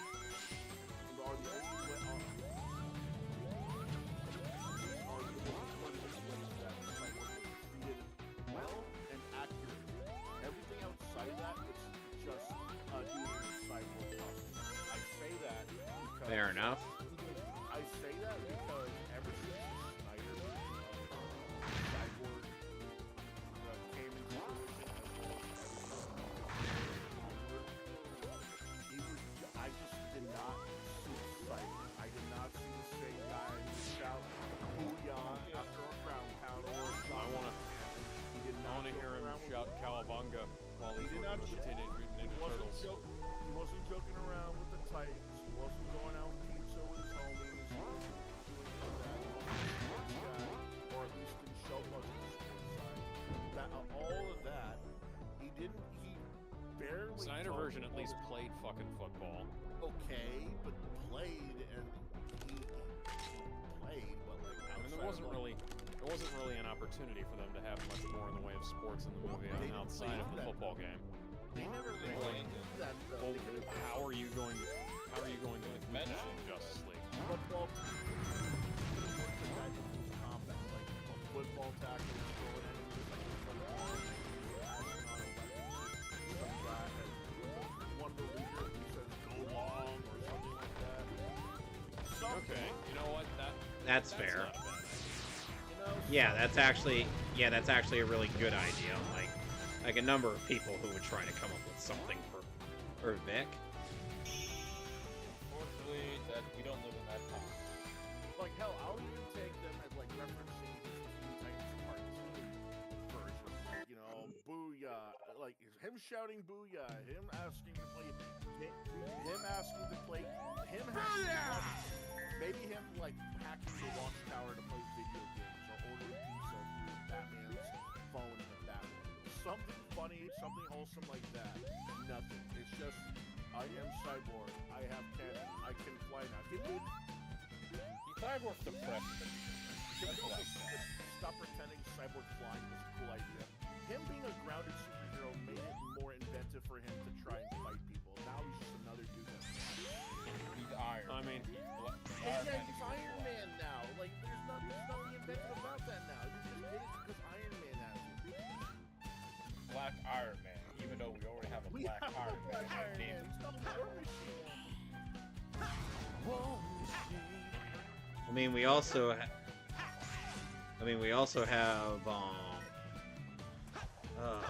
what's his face? Jesus Christ, how do you do this to my boy Cyborg? Like, goddamn, like, how is it that people are still yearning for Teen Titans and for the Teen Titans show to come back? Not go, fuck off, Cartoon Network. Because of two things. The broken promise that was the next season that never came. The teaser of the Yeah. I'll get us across with And my fucking blade. Cyborg. It won't. Robin is treated the same, Starfire is treated the same, Raven, Beast Boy, Slade, or Deathstroke. Fuck off, Slade sounds better, more Summon friendly. me with the button. I will wield this. You know, the one word myopic, you know, sounds good. He's back. I'm mostly Deathstroke sounds like a special move that can't be used. I mean, his full title is Deathstroke the Terminator. Deathstroke the Terminator. Yeah, but that just sounds too a bit much. Okay, You have the Terminator. Are you gonna feel any more space in your... They were initially going to just call him the Terminator, but copyright said no. Yeah, okay, yeah, Slade the best. Yeah, Deathstroke the Terminator. Do you have any more space to add to your name entry in Call of Duty Black Ops 3? Well, Gizmo, I'm now imagining that one bit from Death Battle where Wade it paints a mustache on Slade's face. Really? Hey, don't forget to like, comment, and subscribe.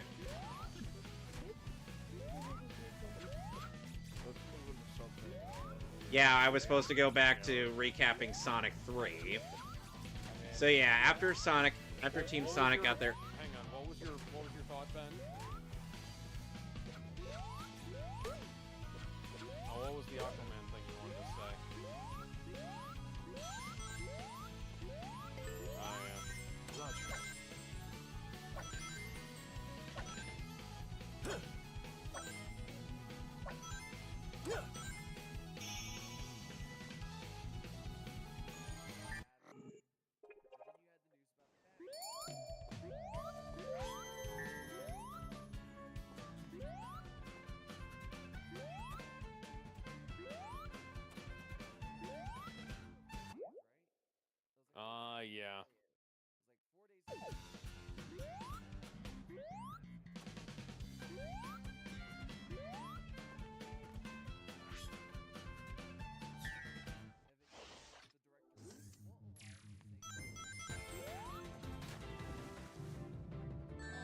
Yeah.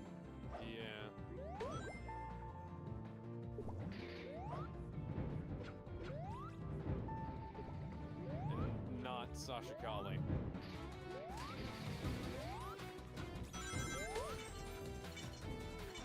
Yeah. I've mostly just seen people saying, what?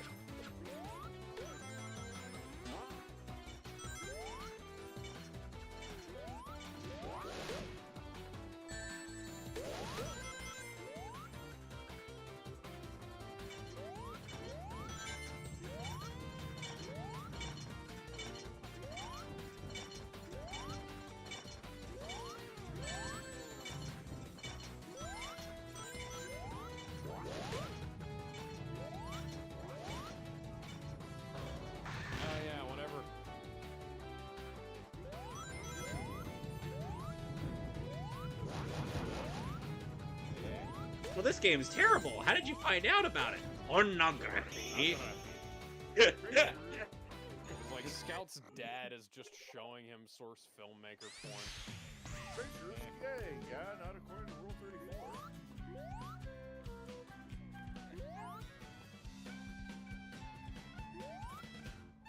Yeah, Scout. There's a new Team Fortress 2 comic, and that quote from his dad about how "Here lies Scout, your unfast and die day virgin" is no longer true because Scout has like 3 ex-wives and several children. I mean, he is God giving gifts to the women everywhere. I mean, Yeah, we've talked about Team Fortress 2 before. I don't think so, but you know what's you know what won't be your last? Your last meal will not be from HelloFresh, and we not. Please, I God, don't think you no. got a sponsor. If, I'm going to. I don't want to get too many spoilers, but I did read the most recent one. Let's go back to this Sonic. But I probably am gonna Yeah. So keep the spoilers. No, I don't want to No, talk about that. I don't want to get spoiled. well, then just... I guess something. I guess other. I just want to talk about the comic, the Sonic comics across, so we don't know much about it. No, the Team Fortress. Okay, yeah. Yeah, let's get back to Sonic the Hedgehog because we were talking So- about that first. So after Team Sonic got their collective asses kicked in Shadow showcasing his hate boner for Tails, they end up wanting to get more intel from Commander Walter, aka the Olive Garden guy from the first 2 movies.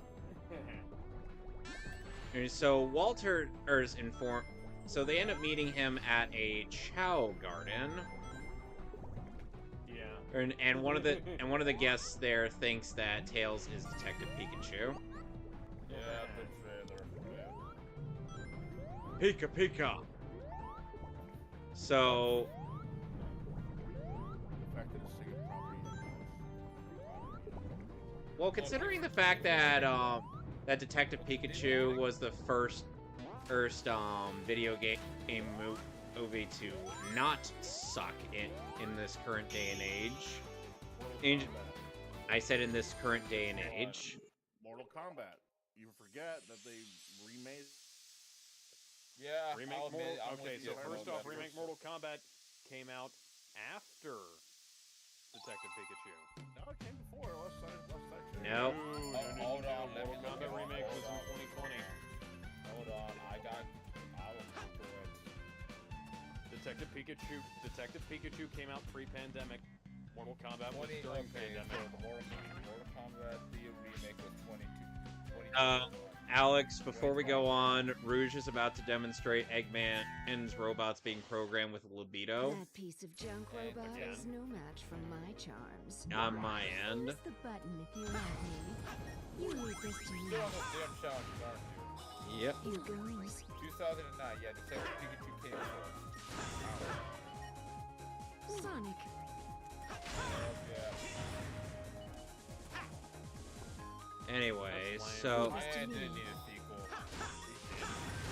It didn't. anyway, so Here oh, goes. Anyways. so after they meet with Walters in the Chow Garden, a group of egg drones ended up attacking our heroes, unfortunately killing Walters in the process. But it turns out those egg drones weren't. But then, in a totally mysterious motorcycle rider comes in, who is Agent Stone, by the way, as I speculated. Here goes.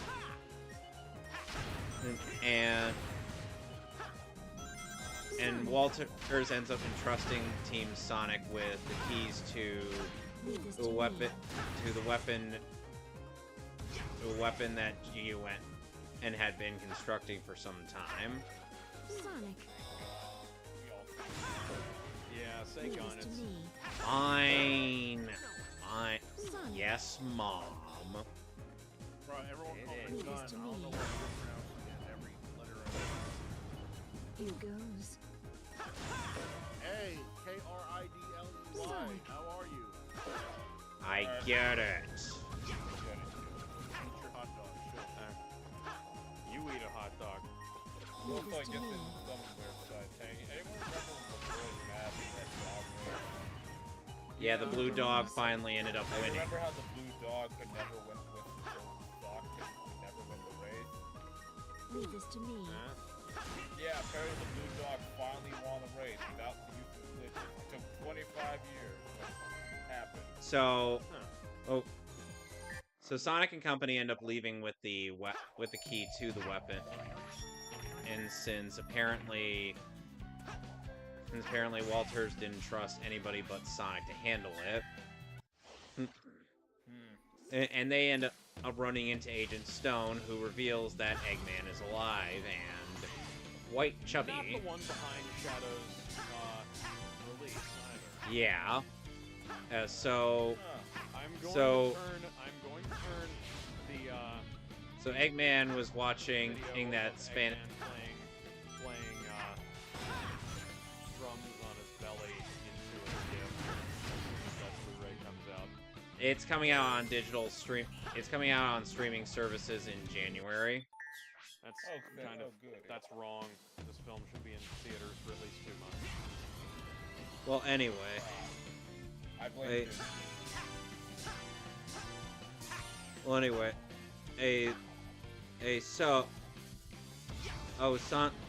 Sonic and company and can confront Eggman, who they thought was dead, and then they tell him about the drone.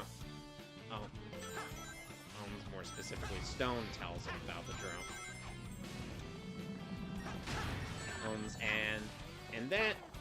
And like I said, Eggman was watching the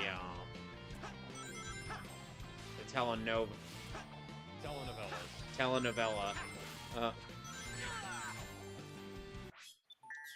He was watching the telenovela.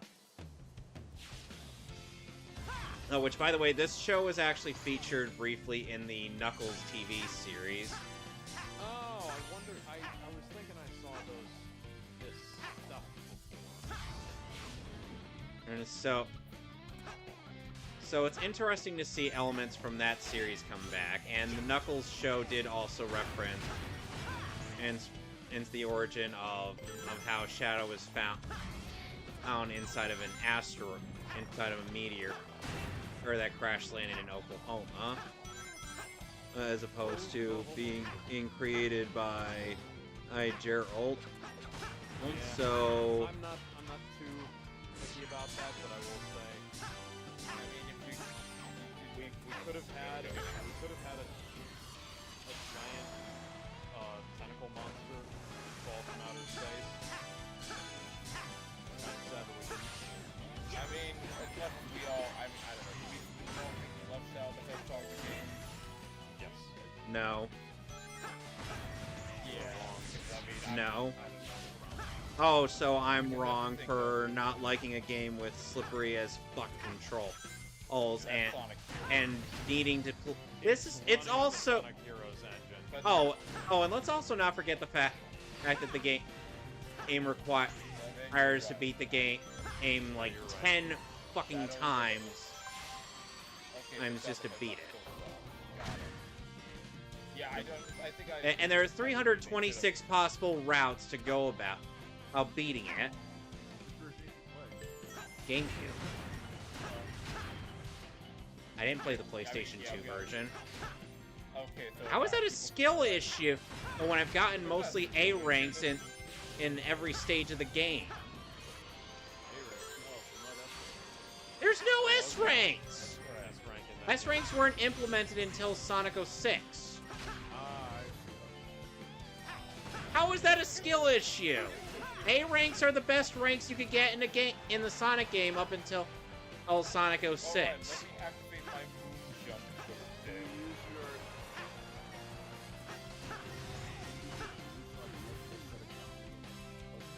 Yes, I used the guns. Devin, I think Guns. I'm fucking with you. I played the game as intended. Why would I try to break the game when the game is bugged to hell and back? Yeah, the game's already got enough glitches as it is. Especially on the PlayStation 2 version. Yes. It saves for me. Ugh. I'm not doing this. I'm not in the mood for this.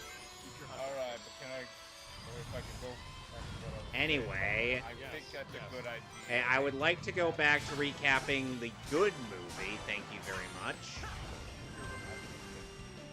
Hang on. Alright, I would like. whatever. Bingo!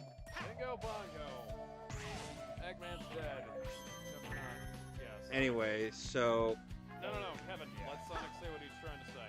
About the, okay, so yeah, I think that's probably a good call because as I was, before we got tangent, I think that we have to reference shopping to Jera. We also have to call back to, you know, the Black Arms and the Shadow the Headline. And as we recently had that tangent, I don't think people like Shadow the Headline. That is all. Let's be honest, I do not want the Black Arms to come back. Okay. I'm black, so I can say what I want. anyway, Ben, what is he saying? Is it Sonic related? Then we're going to get back to Sonic real quick. Let's just finish this recap as We're trying to talk about Sonic, Ben. We need to stay on topic, otherwise we're going to be here forever. Alright, Kevin, please continue. so Eggman ends up agreeing to go along with our hero to go confront the one unresponsible for hacking the drones. And Hello, I'm Dr. Ivo Robotnik, and I'm going to be confronting this fake doctor with this fake hedgehog. and then he ends up, and there was actually some behind-the-scenes footage of Lee Majou shaving Jim Carrey's head. That bit and that point in the movie was real.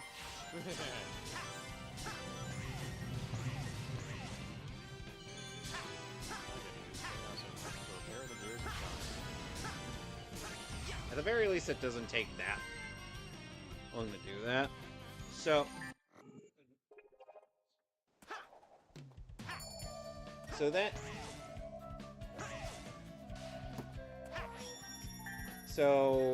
Then Eggman, and after being shaved, Abe goes to try to change into his flight suit, but he needs room. He's gotten a bit egg-shaped. So then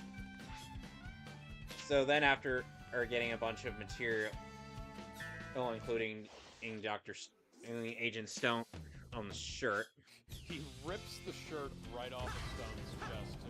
He's like, Who's this? No, he's then like, look at that. I found some. I'm in reference to material. I'll need it.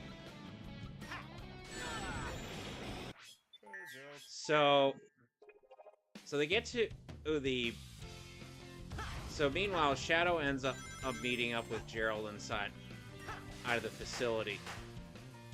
That's long been abandoned, and we get a nice little, and prior to Shadow greeting Gerald, we get a little good times montage with him and Maria. And one of the best sequences I've seen in any film in a long time, too.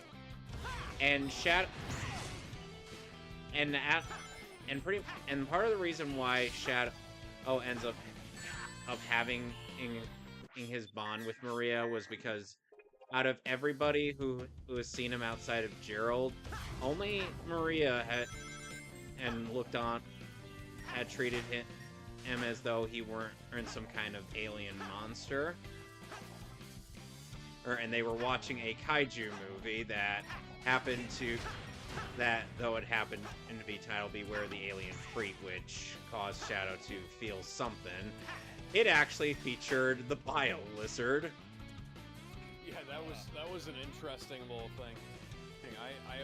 I appreciate having like a guy in a bio lizard suit, a big rubber bio lizard flopping around. And I think I'm at the end of the game. yeah, you are. Or because the Time Eater is the only boss you got to deal with. God damn, this game is too short. Well, Alex, be thankful that you don't need to go for completion bonus to make the game longer, because you've got a whole other campaign to do. I'm surprised we haven't done a generation wait yet. I mean, technically that's what this is, but not really. Not real. Yeah, not really. Because if this were a race, I would not be bothering to do all the challenges.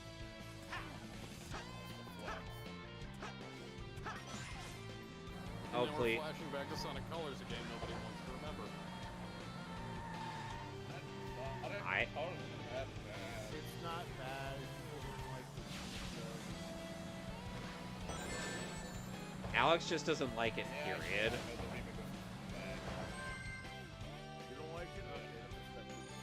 Okay, I'm gonna reach for the stars. Although they look pretty far, I'm gonna find my own way. So Take a chance on today. So then there was this line about how even if the star is gone, it still shines. Shines or something like that, and I'm like, that has got to be one of the best. That has got to be one of the best lines in this whole movie. Oh okay, yeah. Hold on, I think I could.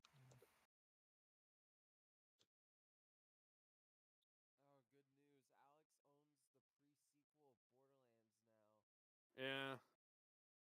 A light shines even if the star is gone. That's the exact line. Yeah, he already has the DLC for Keanu Reeves. No, for Borderlands.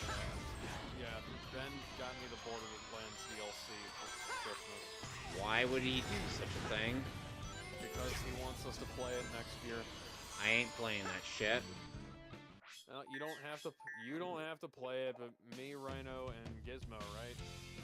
Yeah, we're playing Starterlands. I say we should also play.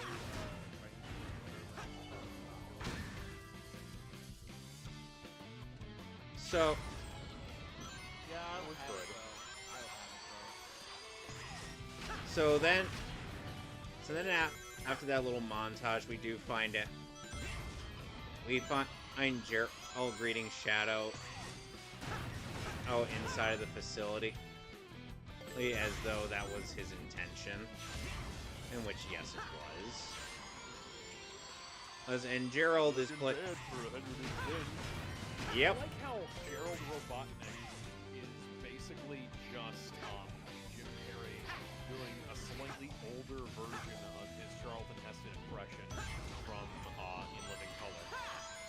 It's funny going from being the white guy on In Living Color to being fucking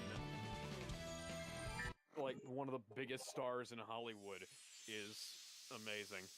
Yes, it is. I'd say it's the American dream, but I'm pretty sure he's Canadian. Yeah. So then as our heroes venture to the base in Oklahoma, they end up getting jumped one by Shadow, but prior to that,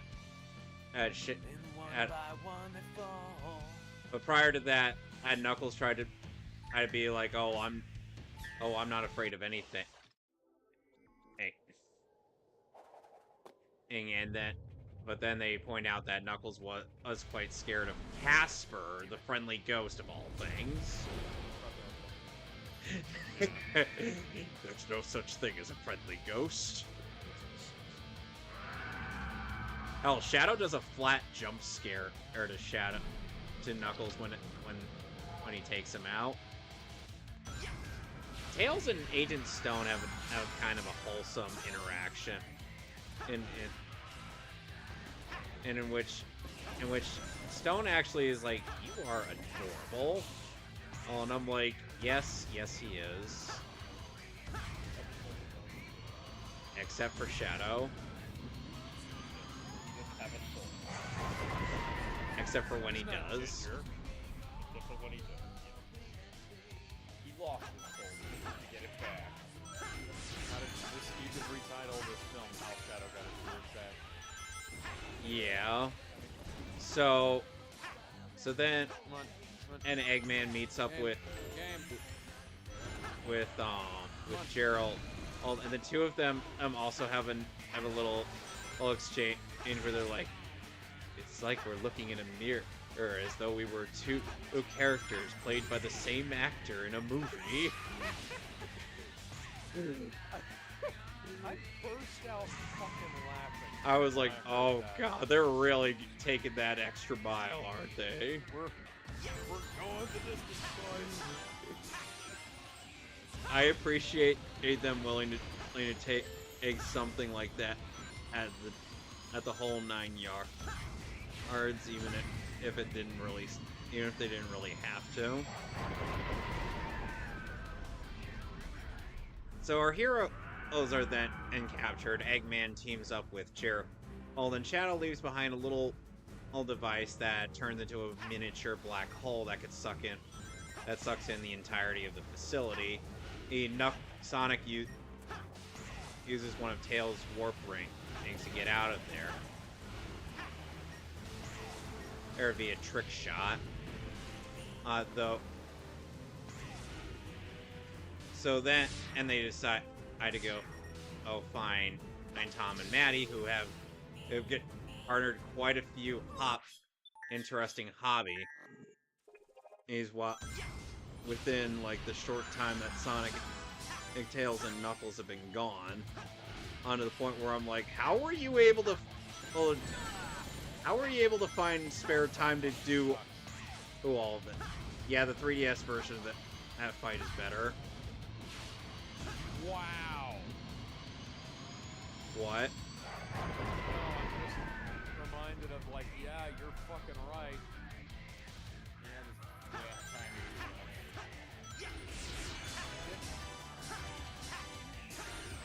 Thank you. Thank you, Travis. It's not Travis, that's Dave B. Mitchell. You didn't notice that? Yeah, he's... I can barely hear Knuckles. Yeah. Yeah, Travis sounded way better as Knuckles. I'm not sold on Dave B. Mitchell. Like, that's... Thank you, Boobs. Thank you. Thank you for your contribution. Like, Colleen has sold me as Tails being a fine successor to Kate Higgins' take. Though I do miss her as Tails.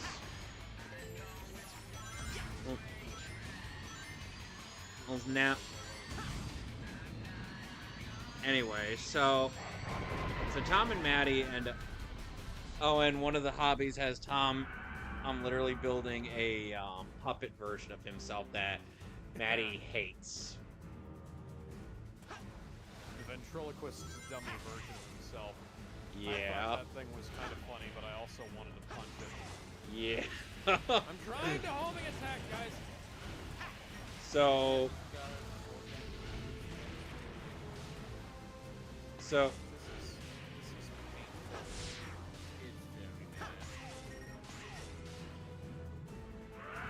painful.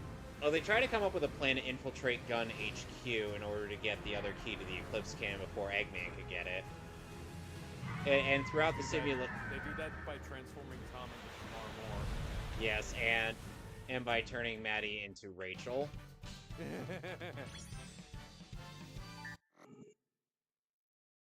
Oh, for You fuck's brought sake. back so much of the world. Come on.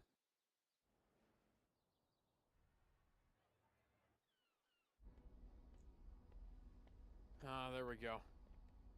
Something's You're changed. doing That's great, good. Sonic. You mean you're doing great, Sonic? You're telling me I need to get a load of Right. this? I may Eggman? never get You know, you used to should that. go ultimatenintendo.com. No, Anyway, so they have to hack into Gun HQ, but as it turns out, Eggman had already gotten inside of it by the time they were able to plant their device onto the mainframe. The Chaos Emerald's powers are miraculous, and we sure So could then- use a miracle. And We need that emerald. so they eventually get to Speed has been able to restore our who friends. say. I bet it can restore the Chaos Emerald to full So when they get too. and inside of the build, And I bet only the double Eggman we're going to and need all and 7 Gerald end up emeralds. doing a little bit of a dance sequence in the You're on. in the laser, which You is guys have your Yeah, the work cut out lasers for you. Amazing. they previously. Yeah, the lasers adventure's that no were fun said if as it's like, too oh, easy. if these lasers touch you, they'll dismember you like the lasers in Resident Evil. And then, and Gerald's like, I built these laser suits that will keep you. No, keep it the wasn't. lasers from hurting you. No, it wasn't Gerald. It was Ivo. Oh, it was Ivo? Oh, I'm sorry. Point being, laser suits keep the lasers from hurting them, and then they have a fucking dance rave. Unfortunately, they don't do like the 8-bit thing. Oh, I just remembered we completely skipped over the segment of Gerald and Ivo bonding in VR. Yeah, they ended up bonding in VR on their way to London. That was great because it zooms out like we're having this montage, and unfortunately, the shot of Ivo, sorry, the shot of Gerald saying going shh to Gerald was kind of cut down. Actually, it wasn't Ivo. It was Gerald No, doing. it's Gerald to Ivo. I'm sorry, I'm getting my Robotniks confused. I shouldn't be doing that. But the point is, they cut the sequence down a bit. Unfortunately, I'm looking for the deleted scenes coming out because I really want to see more of these two. But yeah, and then it zooms out of them on this little bonding montage, and it's just them wearing PlayStation VR helmets. Yep. That have been painted to look like they belong in the Robotnik lair. Mm-hmm. And unfortunately, Stone was very dejected by this whole prospect. So, and Stone does find. This is the lamest final boss fight I've ever seen in a Sonic game. Some people would say a Sonic Lost World's final boss. Honestly, is pretty lame. And this is a bit of a more job than the old the boost button. I could have sworn I was doing something wrong because it's like, I it think it can't be feels that more easy, easy. right? No, it's really that all you gotta do. I know. It's like, no, Like replaying that time, you're like, wow, this is what I can't forget. I just got an A rank. I got an A rank and I fucked up a bunch. It's Sonic Generation. Rank is just piss easy. Yeah. Yeah. Well, anyways, back to Sonic 3. Oh, yeah, and- incorporated some video game mechanics into the heist mission they're on. Oh, and while they're doing all this heisting, and Shadow and Stone were watching these. Yeah, what was it? How was it pronounced again? The telenovela. Where Shadow makes the comment that Gabriella should just kill both the brother, or and he views her as not a prize to be won.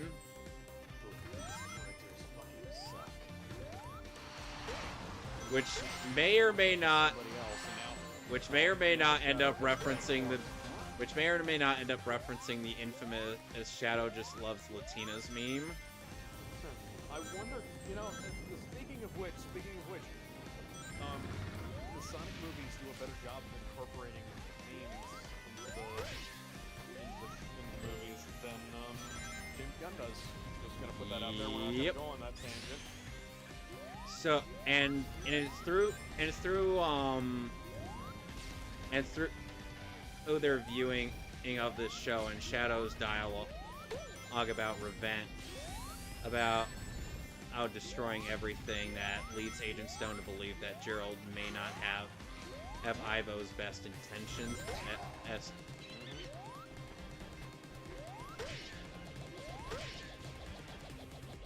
And I want them. And however, of course, Ivo's too, who invested in Gerald, all to really care. Yeah, because he's the only family he's really had in. And now this is something I kind of wanted. I wanted there to be a bit more to their relationship. I like how it is, but I would have loved to have seen like Kid Robotnik as played by like shrunk down Jim Carrey or something like that. Show up in the gun flashback sequence and then see them like carting off mini Jim Carrey to an orphanage after everything that happens because Gerald gets imprisoned and he has to build the Eclipse cannon. Yeah, that's how Gerald was able to escape because he ended up cooperating with Gunn to make to give them a blueprints for.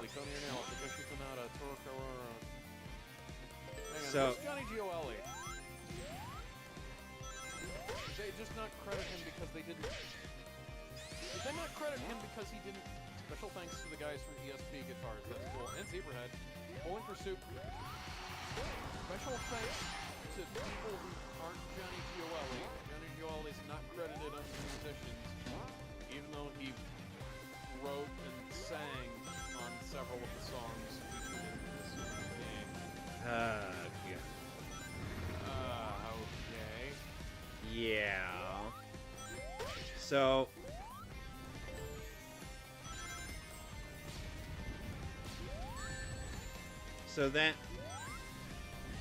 they end up finding out that the vault at the inside of the vault is a gravity room which can fluctuate between having heavy gravity or no gravity.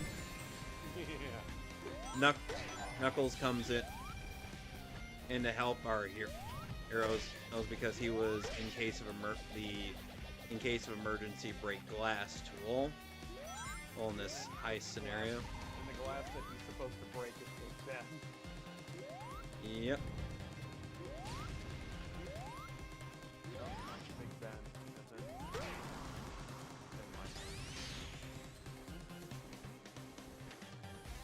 No.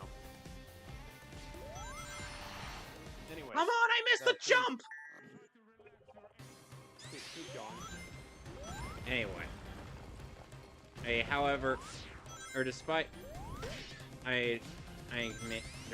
director Rockwell getting away, Tom uses the holographic technology that turned him into Shamar Moore, or to turn himself into Commander Walter, or to swipe away the key. But then Shadow shows up after, Tails had attempted to drown on both him and Stone, in the sewers.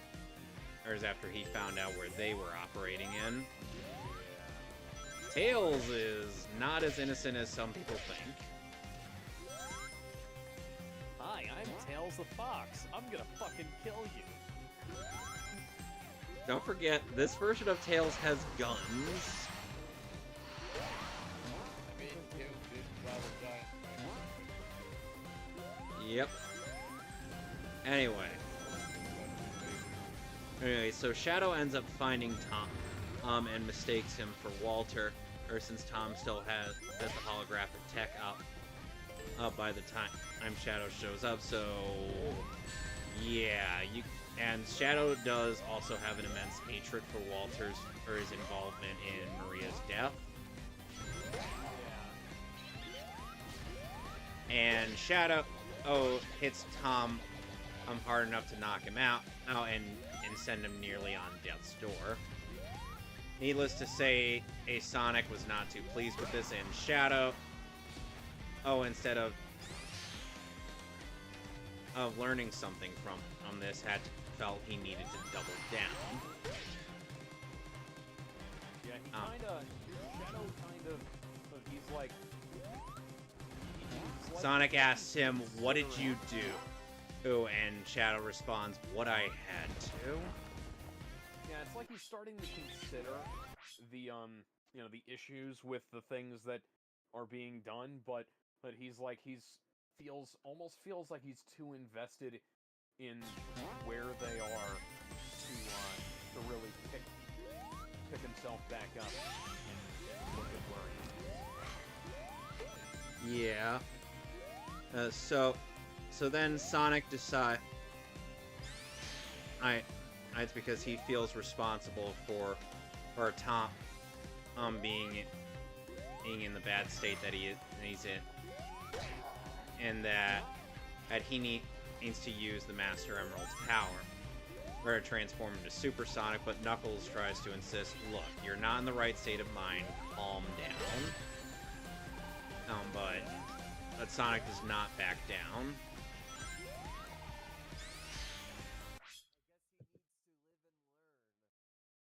Go sit in the corner, Ben, and stay there.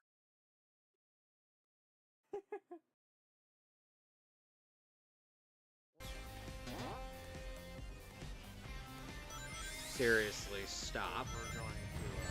We're going to move on.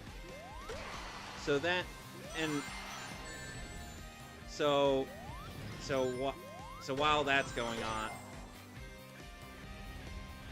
please, for the love of God, stop. Ben, that one nearly killed me.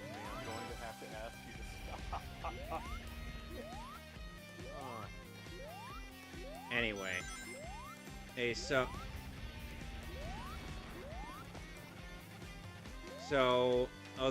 so it turns out the Eclipse Cannon isn't a part of the Space Colony arc in this adaptation, but rather its own space station.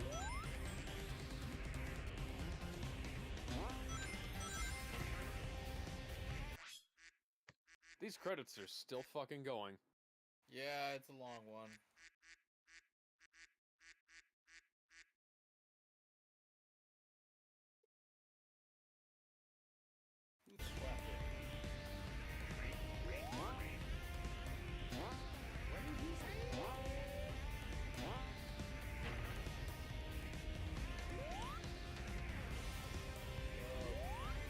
So then... Yes, so then I played that during Creature Commandos then. Fuck. I am definitely gonna have to read. Let's please stop. We're trying to get through the show. So then, and Knuckles ends up eventually deciding, alright, even though I know, even though you're likely going again, and start I'll give you the location, but just so long as you don't go too far with this power. And he doesn't. And so Shadow powers the Eclipse Cannon as he's pondering that maybe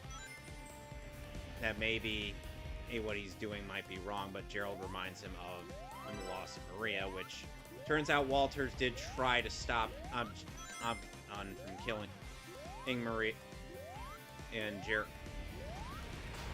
But unfortunately,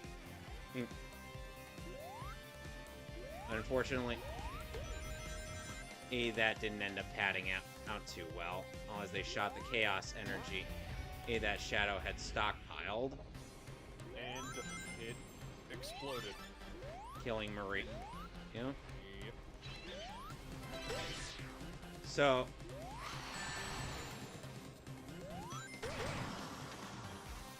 So then Supersonic comes in and fights Shat. And and they end up fighting on Earth. In a manner very similar to a certain fight from 11 years ago. Yes. Between two Kryptonians. It's almost like a certain director might be. Yeah. In a fight reminiscent to Superman versus Zod at the end of Man of Steel. Sonic and Shadow duke it out, but now Shadow is also powered by the Chaos Emeralds.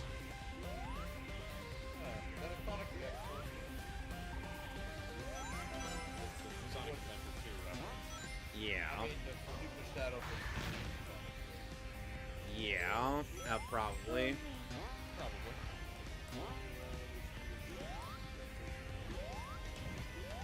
So then in their fight, it finishes up on the moon. As after Sonic punched the super right out of Shadow.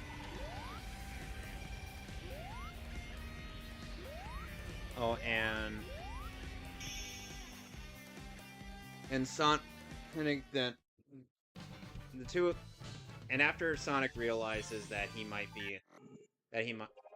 he was almost going to do what Shadow was about, what drove to kill Shadow out of the same drive that caused Shadow to do what he did, and throughout the movie. Sonic ends up relenting, and the two of them have a bit of a heart-to-heart on the moon. However... Yeah, and by the way, this is like the best version of the revenge might not actually solve my problems thing that I've ever seen, because this just flat out, like, we see like an actual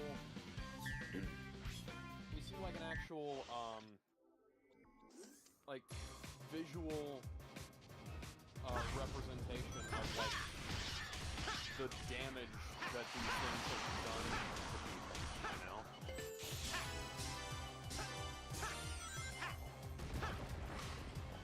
And it's not even like it's not one of those things where we're like seeing, it's not Last of Us 2 is what I'm trying to say. Yeah. Just continue. So that, and Shadow, I was like, oh, this is all my fault, I gotta do something about this, and Sonic's like, and Shadow, tries to insist, that, and it may be it may have been too late for him, but Sonic's like, it's never too late for someone to change. The two of them to the tune of Live and Learn, somewhat with slightly remixed, but with a helping of Tom Hulkenberg. Yeah. Or two of them turn super once more, and Sonic goes, gotta go fast. To which Shadow responds, don't tell me you've got a catchphrase. That's right, new Hedgehog. And everybody loves it. The two of them storm off to the Eclipse Cannon, and meanwhile, Robotnik realizes that Ivo realizes that Gerald what was planning to destroy the world, and as well as, kill himself and whatnot in a murder-suicide situation. Which is quite the murder-suicide, considering that would be taking the entire planet with him. Yep. Yep. And Ivo did try to talk him out of it, but Gerald retorted with, "You're not Maria. Sorry, Ivo, but you're no Maria." Really didn't like the fact that they couldn't just shoot the fucking kid in the PG-13 movie. And a gun was involved, I'll take it. Oh, So- they shot a gas tank and rolled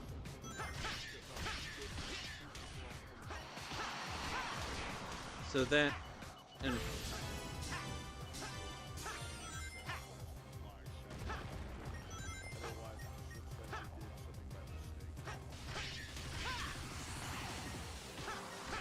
anywho, it was oh shit.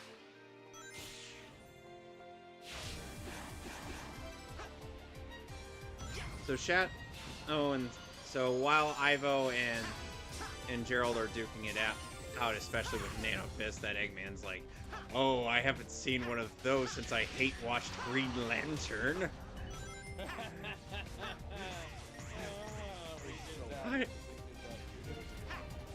Not that Green Lantern.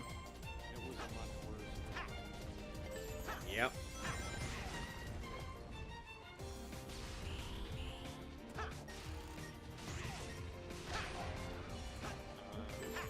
So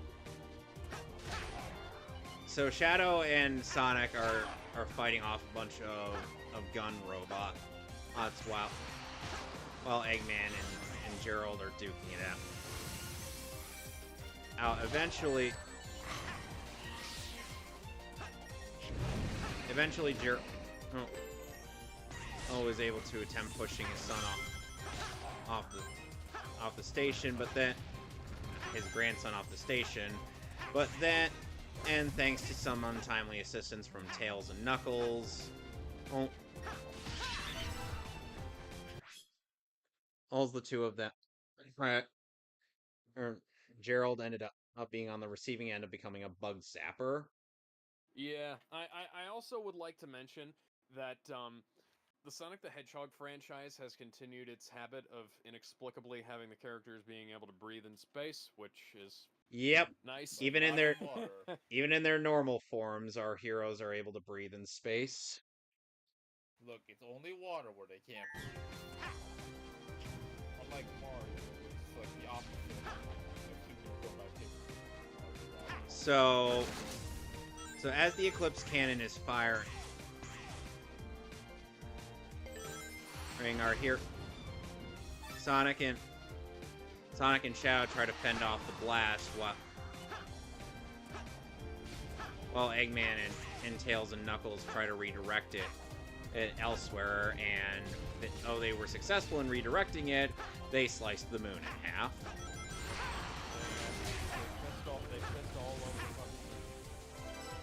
As the Snap Cube.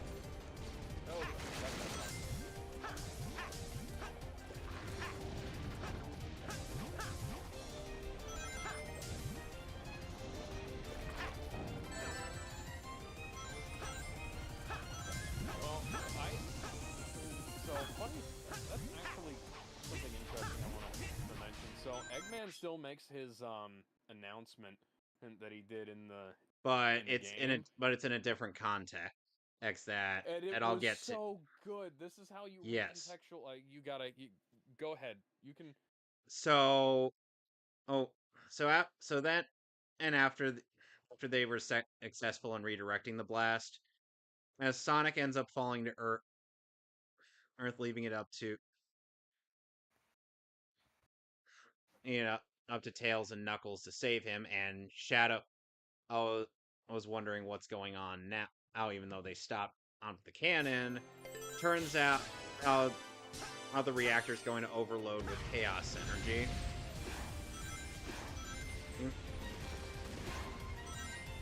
Which, since it's radioactive, no.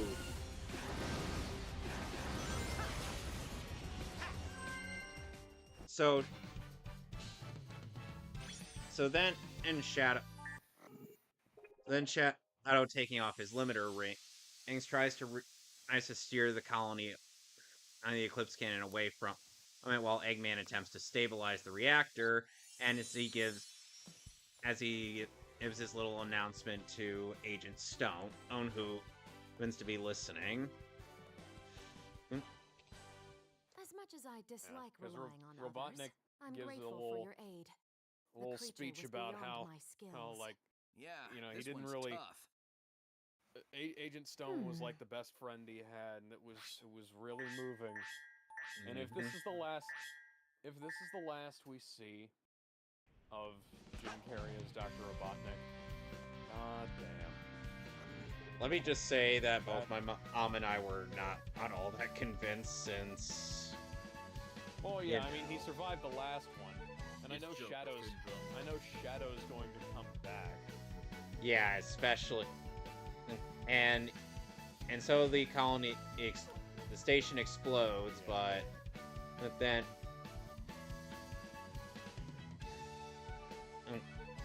And yeah, Shadow does survive this, but he doesn't appear to have amnesia like he does in the games. Well, hey, you know, at least.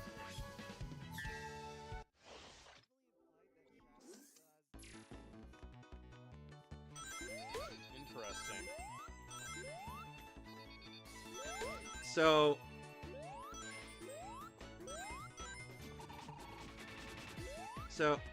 to cap things off the days, say, if Tom is now got a cast of. Well, at least his wife remains unfucked by anybody other than him. Yep. Oh, I'm referencing the fact that so fun fact, the guy who plays Tom in this film also played Cyclops in the X-Men films, and the new boyfriend character of Lois Lane in Superman Returns. Basically, he ends up playing a bunch of guys who ended up becoming cuckboys. Also guys who had to hang out with animated animals. Oh yeah, I forgot about that. So when they go back to camping, our heroes end up getting into another race and cut to the credits, and then in the mid-credits we see that Sonic has overshot at the finish line.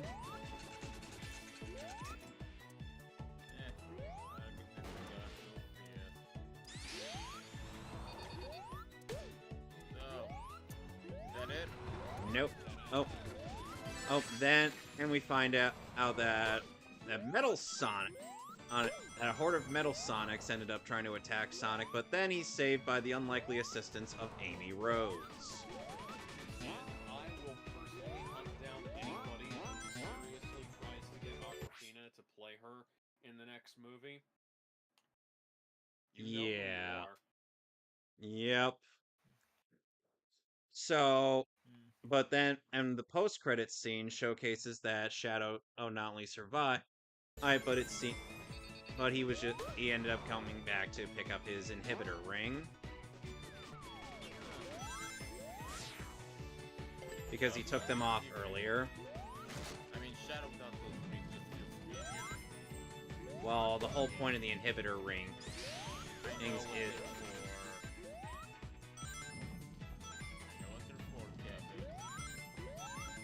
I don't want to be an asshole,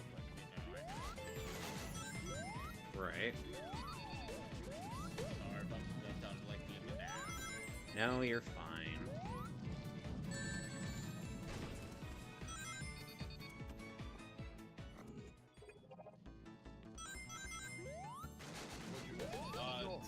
There's a detail.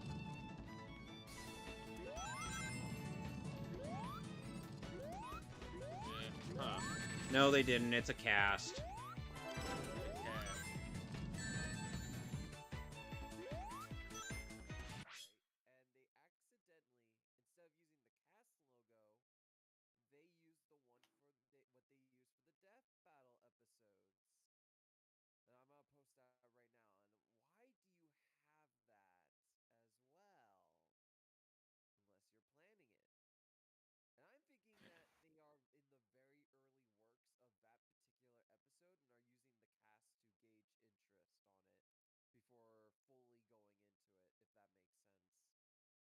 Eh. And someone who prepares this accidentally used the episode thumbnail instead of the cast thumbnail.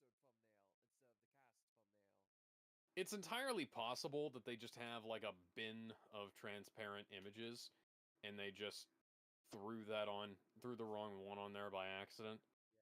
Yeah. Yeah. This is also an episode that was in the Death Battle Champions thing. It got pretty far.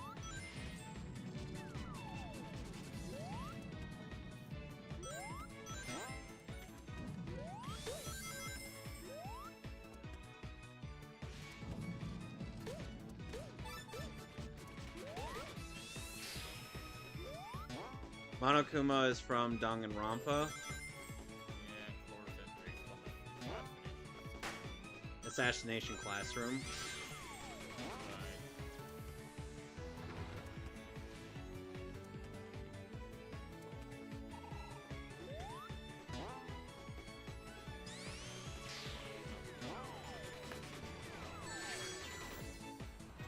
Oh, that's now you're done Sonic Generations.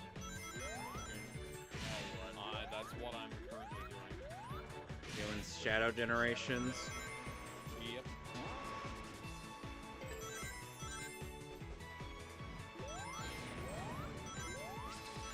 Cool.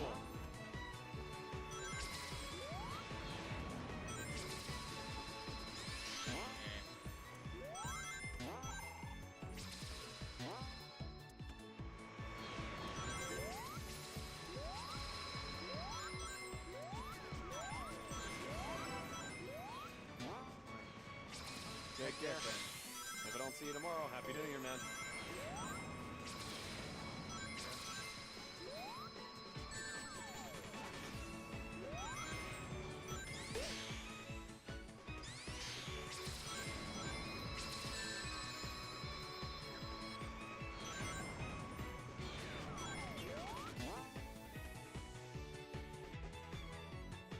And I swear I've been trying. And I swear, Gizmo, I have been trying to play Sonic and Sega All-Stars Racing Transform. In hopes that I might. Yeah, I keep saying that. Oh, I already have the game active, even though that's complete bullshit. Alright. Yeah, so what you want Nope, to do you is go to the games folder and you get everything and then You gotta open the launch. Yeah, go to games folder, open up the launcher, remove get the game to like Windows or Windows. No. Well, you wanna get rid of the installer. There we go. You just go to the bin. I'll look it up on the PC Gaming Wiki and I'll show you what it do. Because I mean, I recently got They the actually game. say how to do it. Oh yeah, that'll work too. But yeah, Yeah. I recently got the game and yeah. so yeah, Sonic Adventure. Thank you. Well, I'm guessing Sonic Adventure free. I mean, Sonic movie free. Yeah, Sonic the Hedgehog 3 is probably the best in the entire trilogy. Hey, go see it. Do not Just like go. the classic game. Do not go see that piece of shit known as the Lion, Mufasa the Lion King. Yeah. So you remember how so Kevin and I did not watch the trailer. Kevin and I instead watched the YMS reaction. YMS reacting to the trailer. Okay, so this is all good. I have everything I need for this. I've got everything updated. You got the DLC. The DLC. Let's see, Shadow Story. Yeah, I have the DLC. I was just making sure because for some reason. Okay, so Shadow's story is just like a flashback thing, right? Yeah, it's like that. it's a short bit, and it's narrated by Wally Wingert. I think Okay. they like a recap of Shadow Story. Oh, this is Dark Beginnings. Yep. I'm just going through the list of content that's on here to make sure I don't miss anything. So yeah, so we watched YMS reacting to that horrible trailer, and that's essentially the whole movie. The only thing they cut out of that is the section where Scar tries to drown Mufasa, Taka tries to drown Mufasa, where Taka is getting cucked by Mufasa and tries to get the White Lions to kill him because Sarabi... yeah, there's an entire... Okay, so there's an entire race... there's an entire tribe, clan, pack, pride. Pride is the word. There's an entire pride of lions, right? That are white lions who were exiled from the other lions for being white, which is a thing that happened in Kimba the White Lion. There was a group of lions that looked down on Kimba for being white. Wow. So we went from being somewhat original. We went from being definitely not ripped off from Kimba the White Lion to being, yeah, this is probably ripped off from Kimba the White Lion. Yeah.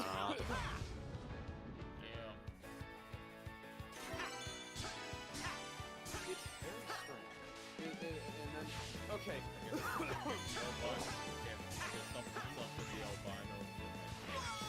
So, Mufasa goes through a watering hole with his parents, and then the watering hole gets flooded, and he meets up with young Taka and his Scar.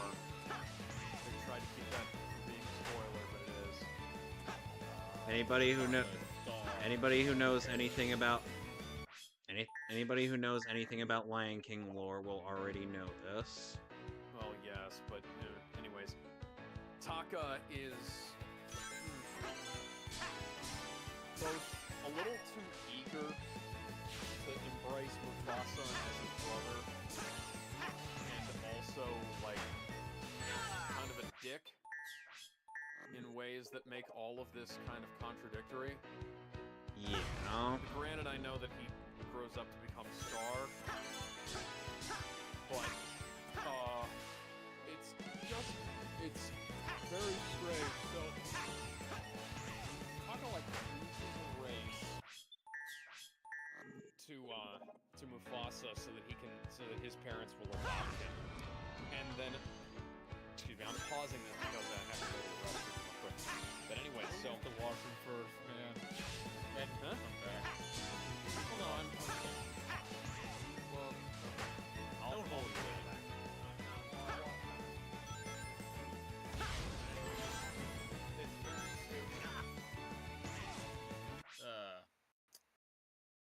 So, I guess another weird ass news. The Mega Man fandom has kind of got a bad. So I've been told. Yeah, we've heard that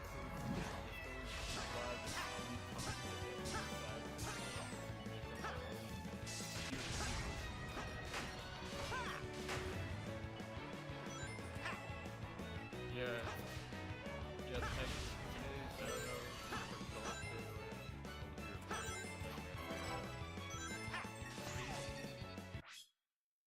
now we're making up our own games in our heads. Okay, so yeah, I was gonna ask what the details were, and then I heard what the details were, and now I'm not sure I want to know. So anyway, Long story short, years of new content, basically going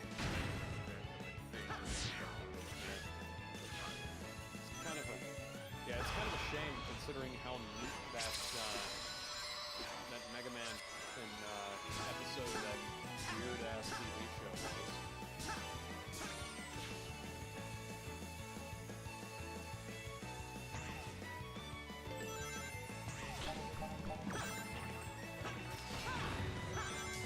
Well, anyway, so Mufasa the Lion King. So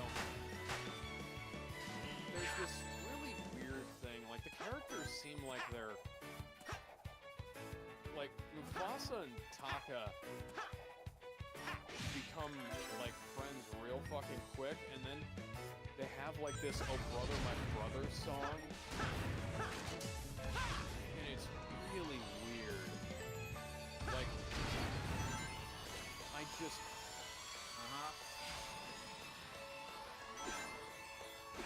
I don't know why, I don't know what the characters are supposed to be doing. Because like they're singing about, they've known each other for 5 minutes by the time they have this song, right? Or it might be less than 10. But the point is, these characters barely know each other, and they're already singing songs about brotherly devotion and shit like that. And you know, I just don't buy their relationship. I see. I don't buy that these characters actually like each other. Because I'm going to try and sum this up as quickly as possible, but it's just there's a lack of credibility. And the songs kind of suck, which is kind of the same because they're written by Lin-Manuel Miranda, but Lin-Manuel Miranda also wrote that shitty song from the Little Mermaid remake. And a bunch of other, like, all the original songs of the Little Mermaid remake were him. Thank God I didn't see it. Yeah, it's a really bad movie. I went on a whole rant about it because it essentially violates the entire point of the storyline. It's like there's a poetic scheme to the film where like the movie starts with controlling that monster.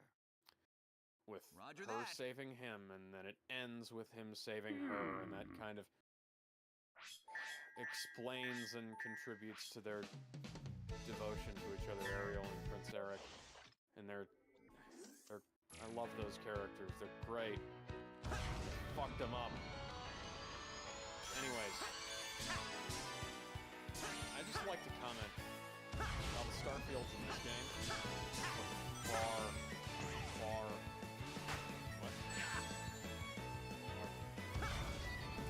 better than the ones in the Green Lantern. Yeah, I don't know how that happened. I'm not really sure what I'm Alex, you're supposed to use Chaos Control to stop the missile. Oh. Yeah. I hit Chaos Control and it didn't work. You have... I had it activated beforehand now. It didn't work. No, anyways, so yeah, so there's a...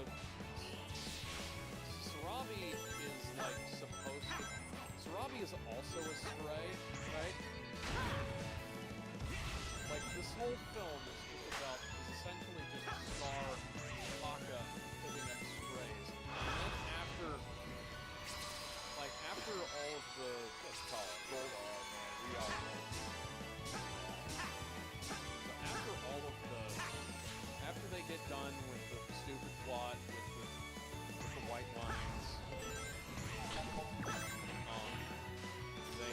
they have this really... So Scar gets Scar, right? And Scar insists on being known as Scar to, you know, he says, oh, my name is not Taka anymore, my name is now Scar. That's stupid. You go become like the most evil. Like the fact that Mufasa keeps this motherfucker around is kind of strange, especially considering how. So it makes even less. So this prequel only served to make it not make sense why Mufasa would keep Scar around. Have you heard about our Lord and Savior, Radical Highway?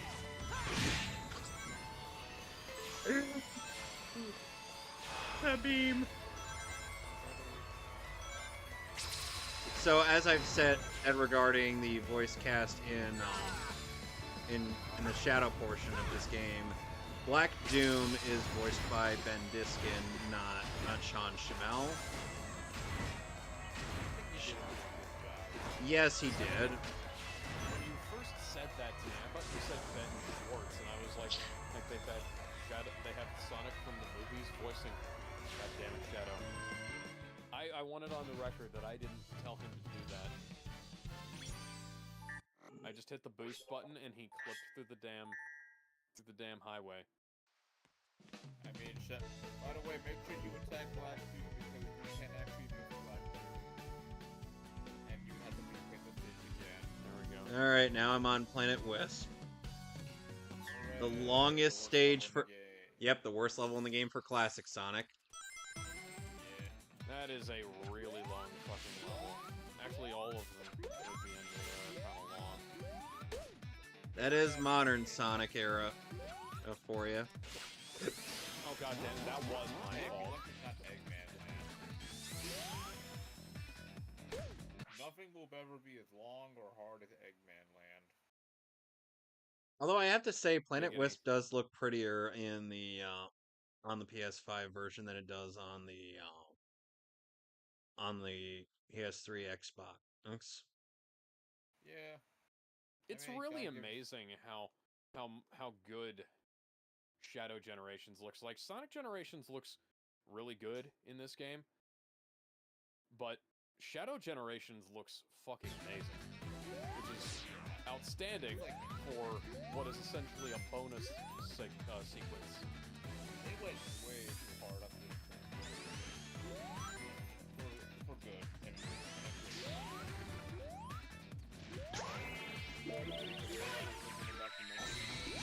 Oh, cool.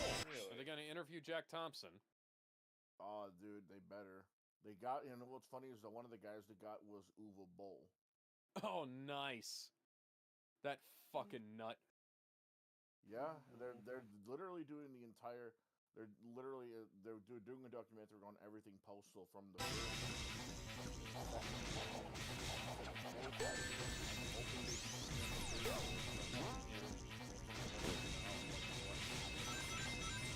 Oh, hang on.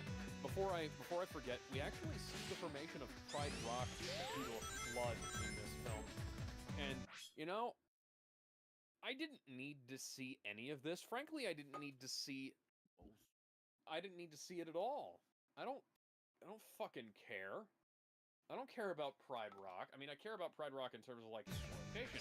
I don't care about how it was formed. It's not a Dude, Pride Rock. I had to make that reference to the fucking Fine Brothers reaction. Dude, And- Pride Rock. Dude, We get to see how Rafiki! Pride Rock. We get to see how Pride Rock was formed. It's Dude, not highly implausible for that to happen or anything. Dude, Rafiki! We also get to see how Rafiki got his stick. It's like his lightsaber. Yeah. Really stupid. Everything in this movie is really stupid. Like, No, it's not. I watched it on double speed after the first 20 minutes. Just because I couldn't stand it. I felt my life slipping away as I was watching it, and I was like, no, I've got to... Time keeps on slipping into the future.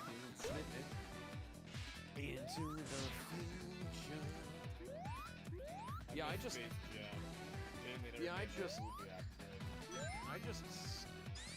turn the fucking speed up on the film, and I know that's not what you're supposed to do, but fuck it, this film's not art. This film is bullshit. So it's the opposite of art. Yeah, I don't know what the opposite of art is, but it's this film. Art.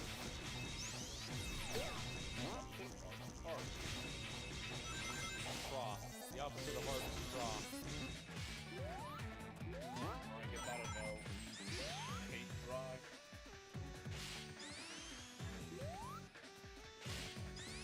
Well, anything can be art. You know, it's a shame that we don't have like a classic Shadow to team up with, because then we could have a bunch of I think we levels. do with the whole costume, technically. The Terrio skin sucks though. It does. I didn't. By the way, Alex, the level, the movie Shadow level is right nearby the Space Colony arc level. Oh, cool.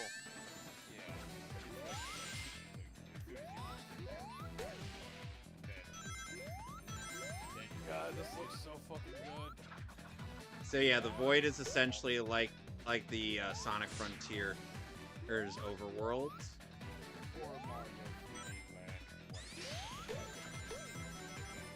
I far prefer the Shadow version to the Sonic version. Everybody.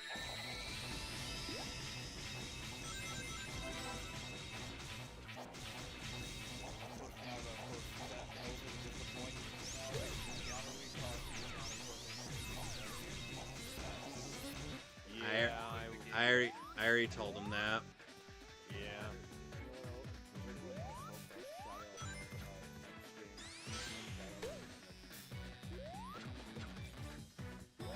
That is the next what now?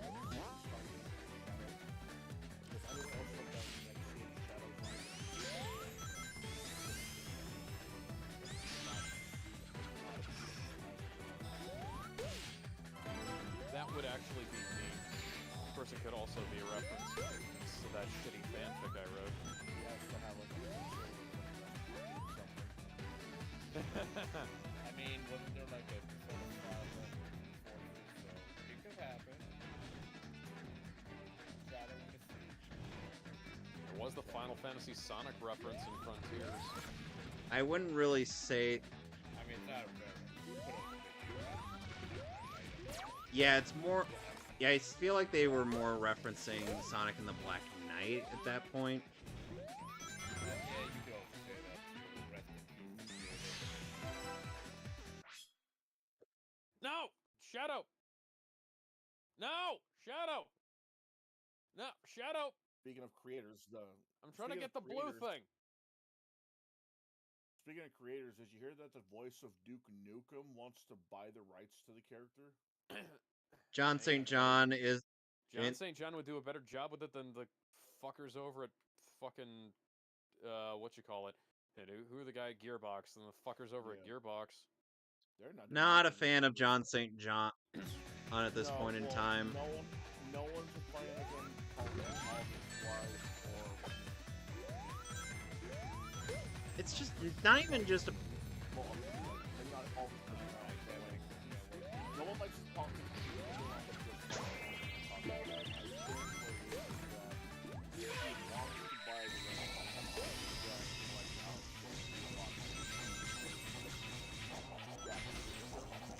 Three Realms is also doing jack shit with the license. They created a bunch of new they created like 4 or 5 new IPs recently, I think, and like Bombshell was terrible. Fucking, and the sequel to Bombshell was lame. And I heard there was some other shit they were working on, and it just never materialized. I think, yeah, that was the sequel to, I think that was the sequel I was talking about. When was the last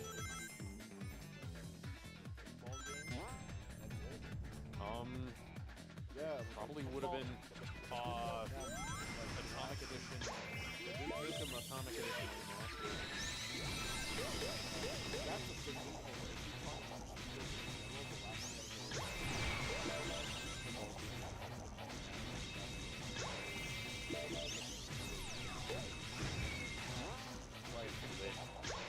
Like, you know how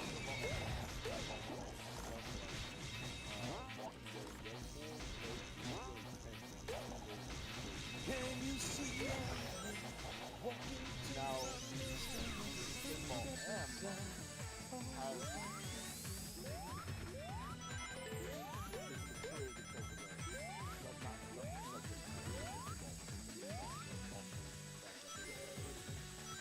so like you have stuff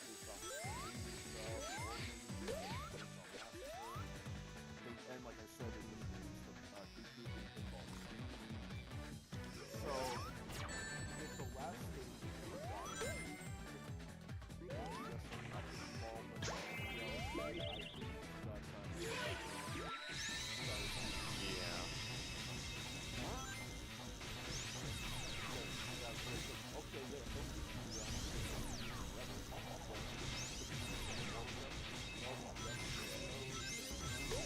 I mean, he was in, I think he was in, what was he in that, Bulletstorm. He was a DLC character in the Bulletstorm remaster. Yeah, but as like a voice skin, that the joke was that people keep on calling him the wrong name, and Duke Nukem keeps on trying to correct them. My name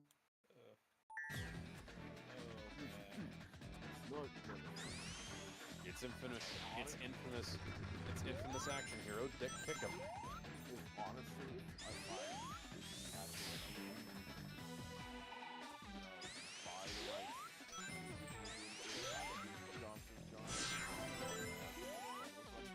Well, who's the studio? Was it Starbreeze? The guys, the studio that's like part owned by. that's the problem, though. Like Sega.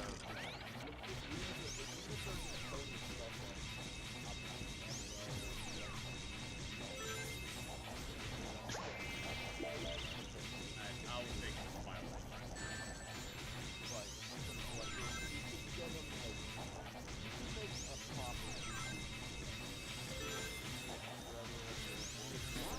You could take the mostly finished build that was taken forever back in the day that they found and spruce them up and make them actually like workable.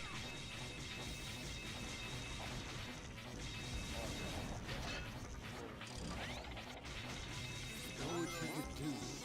You could hire a buddy who has access to a decent FPS engine and get him to do a new game starring our old pal Rico. Put some alien bastards in his brain. Have John St. John record our funeral lines.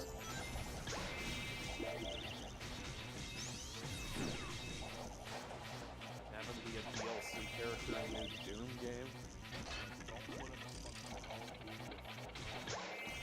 Good, John. Like, remember that Call of Duty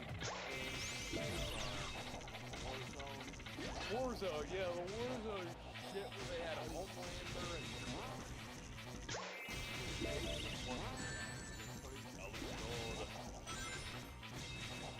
Discord is good because they did okay. Gizmo, Fortnite at least has them has bespoke rigging for every character model. They use Lara Croft uses the standard male rigging.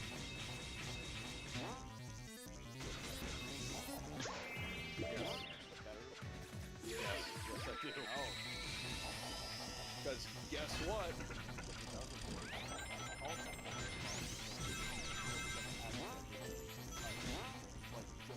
Yeah, they are.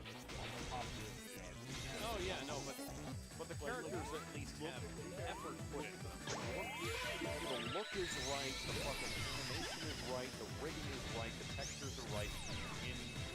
In Call of Duty, when they do it, hardly anything. I mean, it looks, it meshes with the damn. It's one thing if you're adding both versions of what it's one thing if you're adding Wolverine Nearly 8 minutes is a friggin' S rank. Yeah, it's one thing if That's you're adding weird. 8 minutes until S rank. But it's an entirely different. God damn it. If you're gonna add in motherfucking Cyclops and Spider-Man and Superman and fucking Goku holding gats and Naruto. Still missing Luffy. It's Ichigo. You're missing Luffy. You're missing Ichigo. Why not add the other big, of the other two from the big three class? And no, Like Fortnite is not a problem with just adding characters.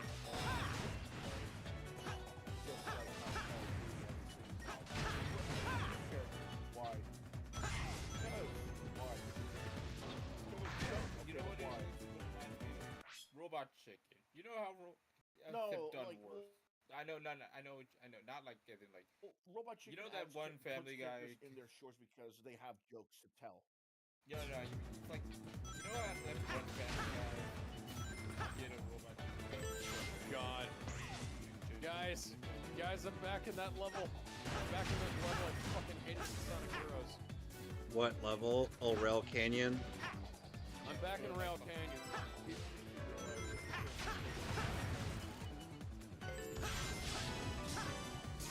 Oh yeah, no. It's the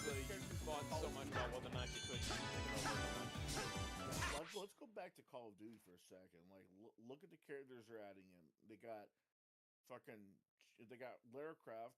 They got Lara Croft. Okay, sure. Then you go Cheech and Chong. Already, what the hell? Cheech and Chong are in that game? They added Cheech and Chong as characters. Look. What? Look, Did they at least get I mean, Cheech Marin to voice Added one of them? Homelander. They added A-Train. They added They added Pedophile. They added, what was his name? The Deep? No, that's the water guy. They added Firecracker. I guess the only pedophile thing I character. can say is that they only do it because kids. Light user. But yeah, they added 2 other characters. They added Nicki Minaj. Why? Snoop Dogg. Okay, sure, that makes sense. Snoop is at least a gamer. Nicki's not. Yeah, Snoop Dogg makes a lot more sense. He's a gamer. He's been in like movies and shows that had to do with shootouts and shit like that. Yeah. You know, they added Alucard. He was on trial for murder once upon a time.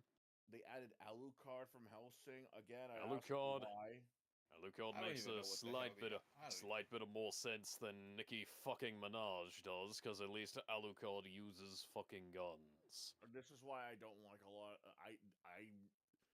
These guys. Fortnite's not for everybody. Fortnite should be for anybody if they're gonna keep adding these fucking nonsensical addition when it comes to characters. If you're it's like trying to be the Mugen of fucking. No, it essentially is the Mugen of shooters.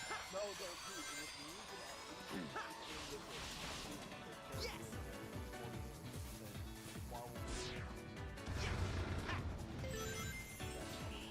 know what I mean? It's kind of like character loss, but not like gameplay. No, it's nowhere near the same. It's nowhere near the same. Well, Mugen's also fan-made. Sure, and free. The shit in Fortnite costs money. Not doing something as stupid as giving Spider-Man a move that. Well, you know, Superman. You haven't been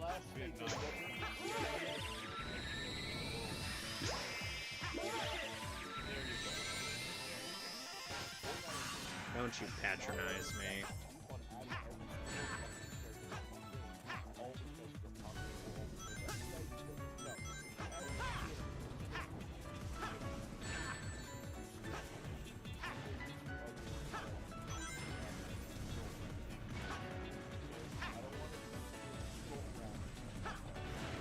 I want to see tall. I want to see adult. I want to see the Red Skull in Fortnite.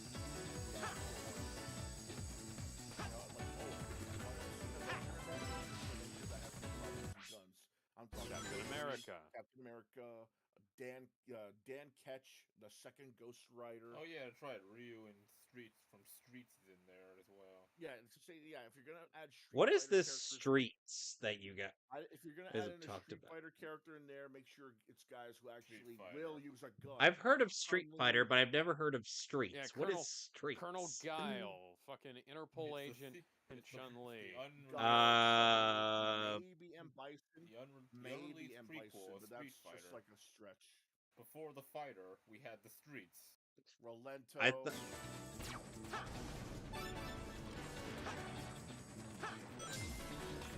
I thought the sequel to Street Fighter was called... Nope, never mind. I don't want to talk about that.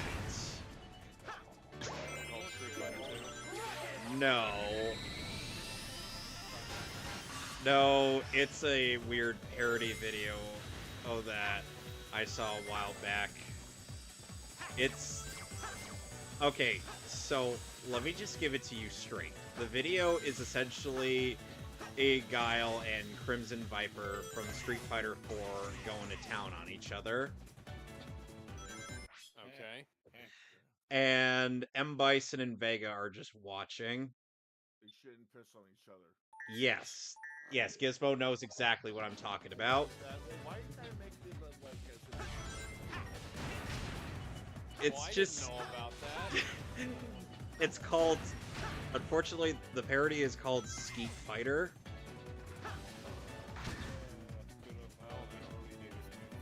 And part of the reason I ended up checking that out was just because it was something cited by Matt and Pat of Two Best Friends Play.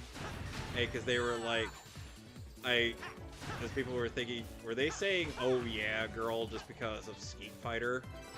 Or they responded, no.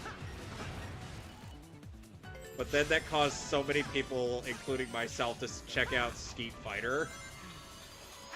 No. So yeah. Hell yeah, that would be great. Cent had his own fucking games. So, question: Would 50 Cent be able to actually prove that he could take more holes? 50 Cent got shot 9 times, so yes. You do know I'm making a joke. You do.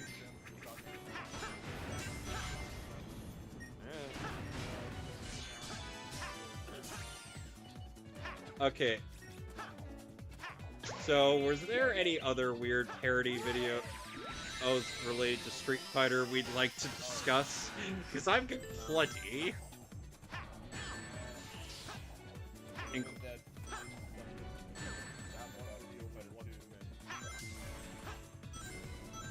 Okay, so there also exists a this weird thing made by Lyle Rapp of Sanity Not Included fame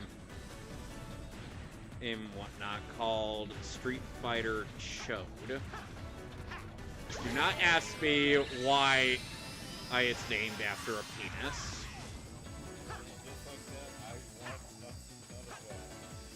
Very specifically named after a certain type of penis. Yeah. So interesting, because James Gunn used it incorrectly. So in this so essentially it's a parody that's meant to critique other Street Fighter parodies, but also critiquing Kira Buckland and Chris Neosi bits at the time. I'm even parodying Kira by calling her, since she was known as Rina-chan at the time, Runka Chunk.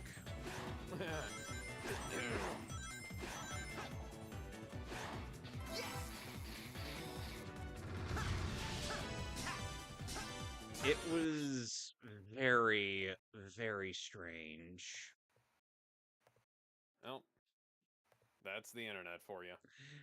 Yeah, I mean, literally an entire fan base is literally gone insane, making up their own hero shooter. Mega Man fans should just make their own hero shooter at this point. At this point, I wouldn't mind if they do, because we'll call it Super Dude, and Super Dude who likes to rock and roll. They actually even gave the game its own. Okay, name. so what is the what is Super So Dude is about? Archville Milkman? Okay, so Super Dude is about a guy who has to go around beating the cyborg slavers, from and who were developed by this guy whose name is Dr. Capable. So is his first name Handy? Yes, and he was created.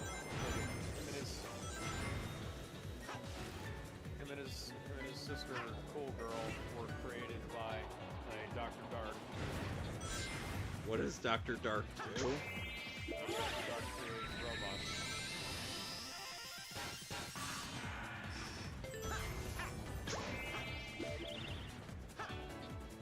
Okay, what kind of robots? Humanoid robots that look like, that fight against the cyborg slavers.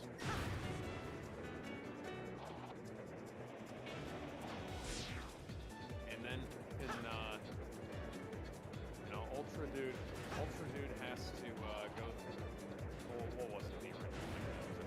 levels? 6. 6. Ultra Dude has to go through 6 levels and fight off 6 different robot slavers in order to free the world from Dr. Capable's handy hands.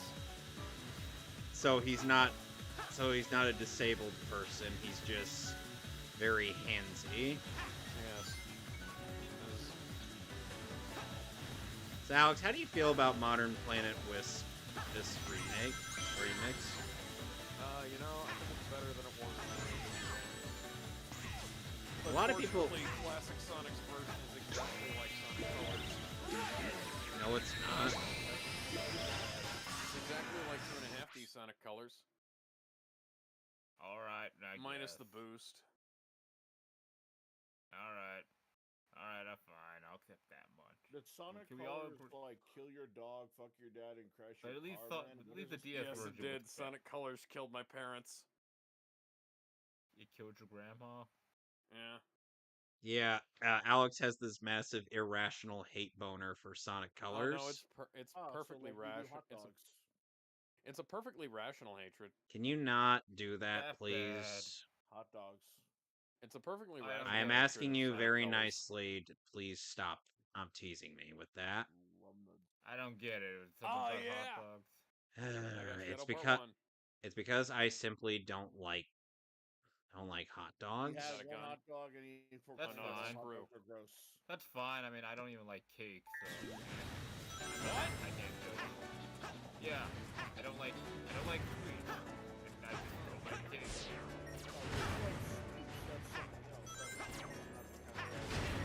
Oh yeah, sure. Oh yeah, sure. Don't I don't judge. know, it's something about I- cake. I don't No, know. I'm judging immensely. Not so much that I'm judging as much as that I'm just like baffled. I don't. I mean,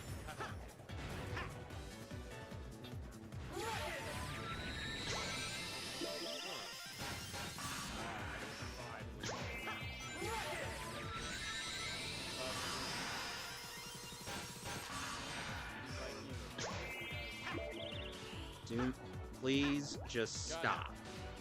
I am asking very nicely for you to stop. Yes, I am.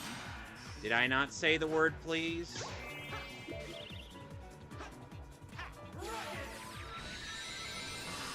I would love for you to leave me alone, Gizmo, please and thank you. thought you went the first. God damn it. Last. What the hell is this guy? Well, the second time was by force, and the third time was I was really that hungry. And it was after a 8-hour drive, and I was really damn hungry. Oh, so you're Black Arm. Have There you, we go. Alex? The cake was still There is actually a means of taking out the Black Arms in this I game. killed it. Now I don't mean like that. Now when you with the power up, Classic Sonic is blown away by modern Sonic's homing attack. I hope this isn't called a time. By the way, that attack, Alex, the Doom Blast, that's a reference to how to Shadow's little combo move from 06. Okay. Really, I actually You can either mash the button to attack your opponent or hold it down to send them flying like that. And thus, Shadow has become a Marvel vs. Capcom character. I want to take you for a ride. Foot dive, foot dive. By the way, I thought you playing Marvel character I didn't know how to play. I didn't know how to play, so I was just mashing the buttons.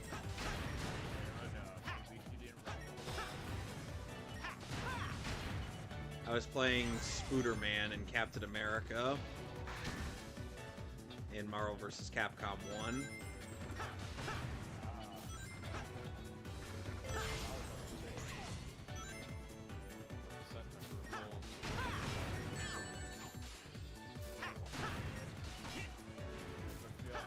By the way, Alex, unlike in Sonic Generations, you have to do all the regular challenges in Shadow Generations.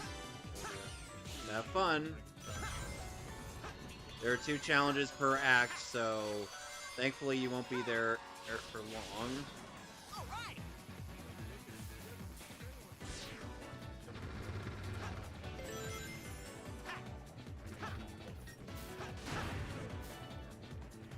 Who are the 4 again?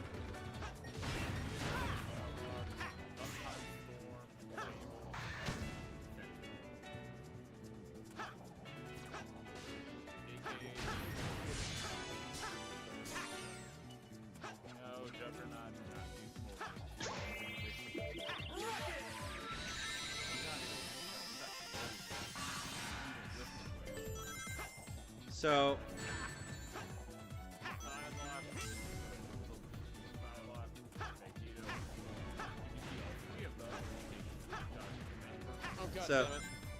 So Gizmo, what would you say was your favorite season of 03 Teen Titans?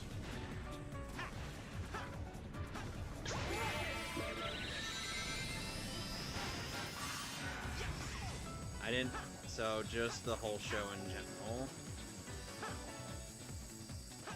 Cyborg season had a really stupid ending. It did. Because Cyborg season was essentially ended with him gaining a Deus Ex Machina in order to beat Brother Blood. What? I don't know. The camera just acted weird on me, man. I do not know what causes these glitches. Glitches with old man snitches. There's just too many.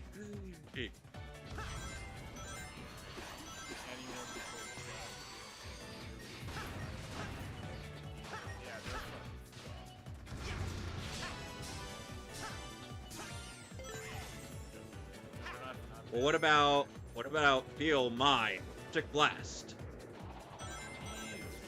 No!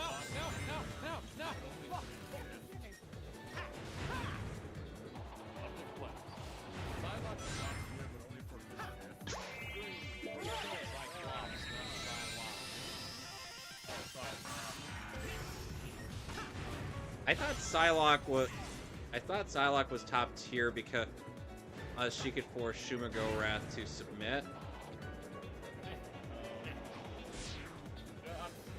No. Oh, no. Here's the thing. Shumago Wrath is afraid of her.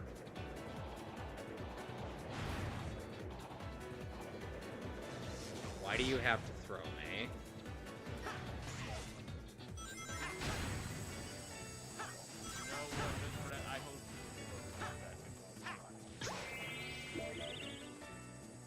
So we can have what Shumagorath and Rivals would not be so bad. I'm curious if they'll ever do that. Hey man, at least we can reference the comic then. It's funny how it's funny how at first that sketch tries to portray Shumagorath as like an actual threat, right? But then the minute Psylocke, There you go. but then the minute it seems confused as to Psylocke's suggestion, and it's then like, wait, it's like.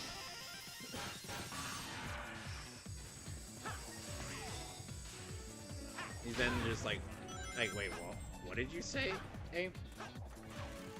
Hey, but then he's like, no, why would I, wait, did you want me to? Oh, and then she's like, you think I normally dress like this? I'm like, considering you're part of a superhero group that dresses in flamboyant costumes, yes. You mean leather?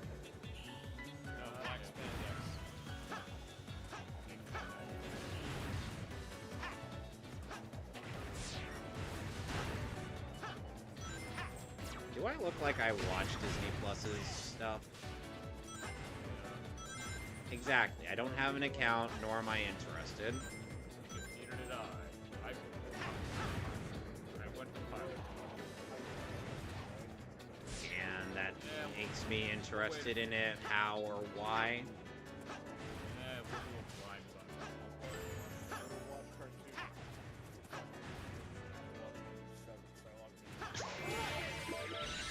Yeah, I'd have to watch.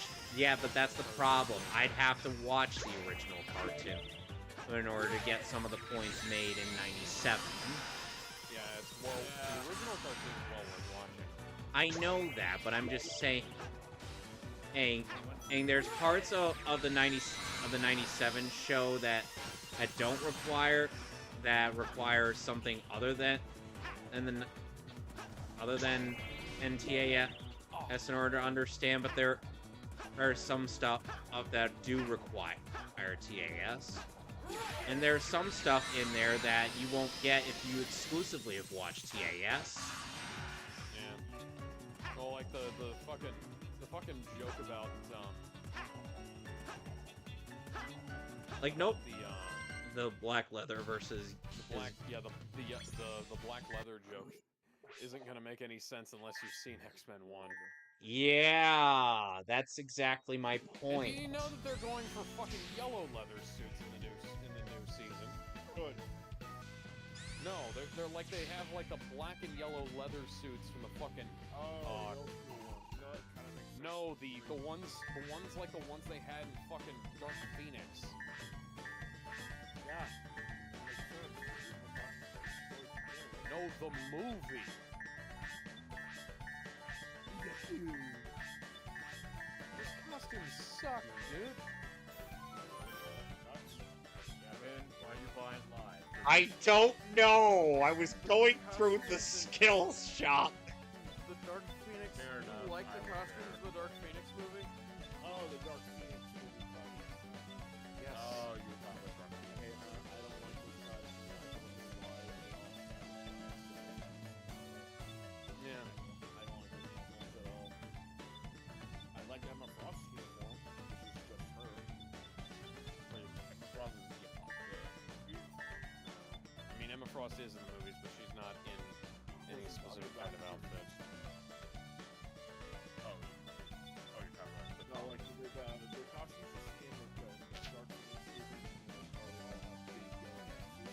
That's not those are actual costumes.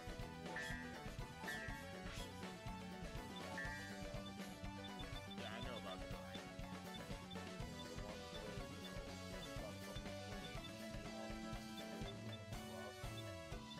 Oh, yeah. That is beyond stupid. Man, I know. Or mentally, yeah, okay, mentally, yeah, they mentally get it in their mind. They literally live in a world of psychics. Literally in their minds. Fuck off. Or they could brainwash somebody into being gay. Alright, time for me to go face off against the man who tells me it's no use. I'd rather have a person jump someone in their mind rather than literally turn gay to me. It's possible that Senator Kelly might have had a point. I have to imagine what Silver had to go through within the Void before meeting Sonic, because I know Shadow went through a bunch of things as implied through his own game, but what did Silver go through for him to assume that Sonic might have been a doppelganger to instigate this fight? You know, we'll have to find that out in Silver Generations. Yeah, they're not gonna make that. Did you know that there was speculation from quite a significant period of time that Silver was actually Shadow's son? Yeah. It had the book.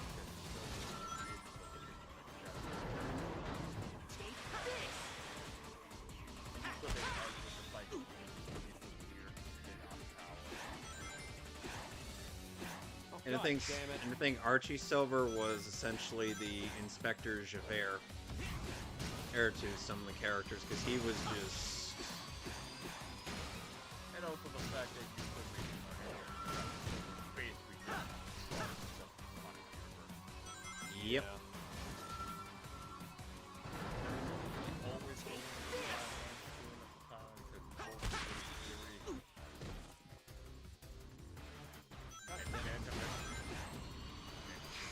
the very least, Bryce Papenbrook sounds alright as Silver. He's not Quentin Flynn, that's for damn sure.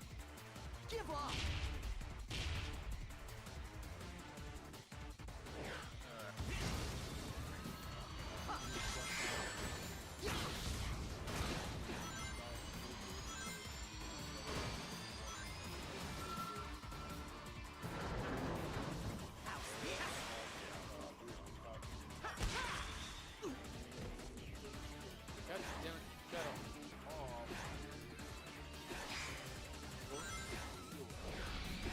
Oh dear.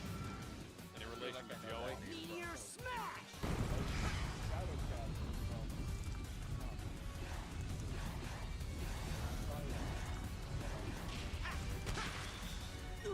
Boom, shaky lakey.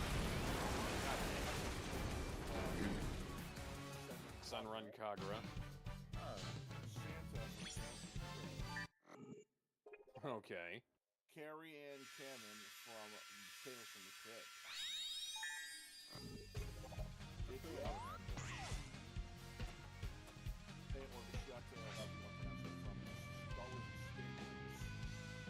The legacy team of Ghostbusters from Ghostbusters Frozen Empire. Okay. Willa from Iceland A gorilla? Oh.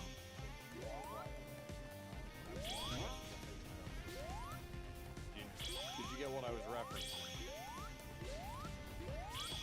No. The sketch from Legends of Avantras. It's a Dungeons and Dragons show. It's very funny. Have you ever heard of Chuckles the Clown? Okay. He's from Legends of Avantras. I will definitely not. I will definitely. Radic from Killzone 2. Why? It's really funny. He's kidding.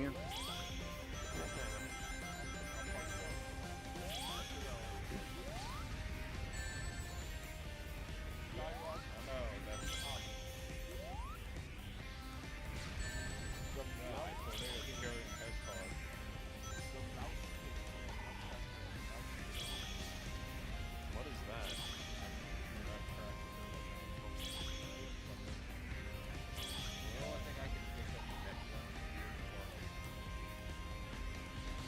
Oh yeah.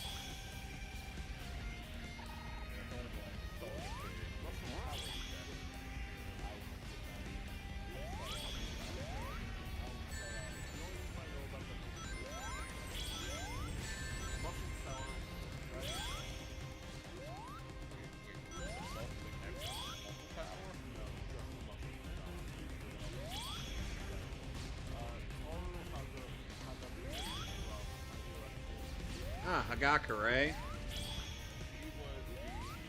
Invisible Girl. Headphone Jack was Jiro.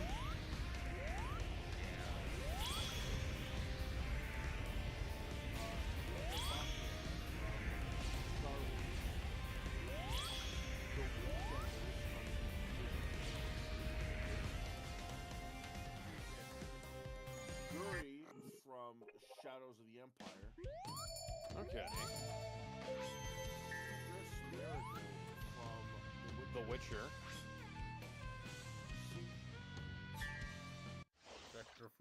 I'll send you flying to wherever you need to get to. Press the button and I'll be there. Let me handle this. Oh yeah, right. He's the tech. Ha! That's unfortunate when you don't remember when a new Final Fantasy game comes out. Sonic! Nah! Oh, okay.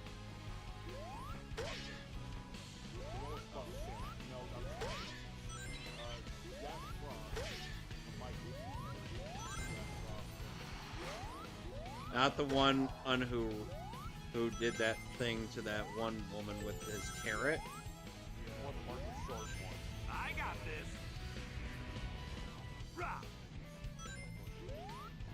Mondo Gecko. Sonic!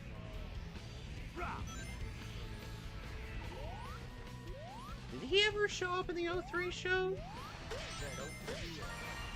What?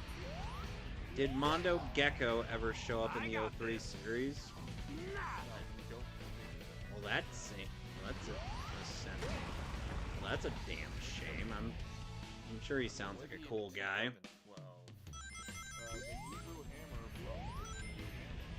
Let me handle this! What the fuck is that? It's a comedy episode.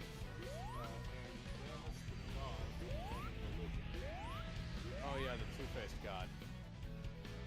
Like the Batman villain? Yeah. Kinda. You're supposed to say if that helps? I hate that I know that god face. Here I come! Ha! There's also the god January is named after.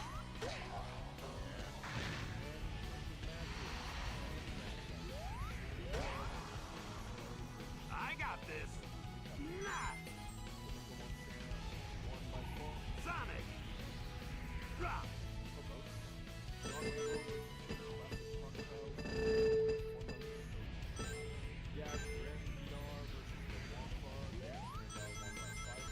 Here I come!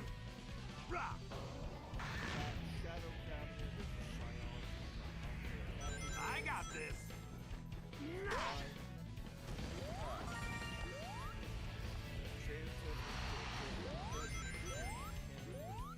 Here I come! Drop!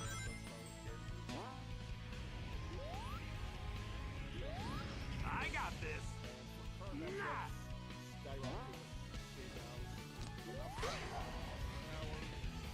Sonic! Nah!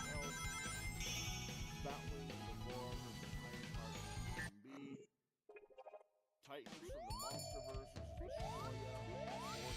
Oh yeah! Mighty Morphin Power Rangers versus Power Rangers Zeo. Zeo wins that. Zeo's just more powerful than we are. They canonically are, but Courtroom drama. you never know. I mean, remember the last time I tried reading one out loud, and it was just like a comedic fight with.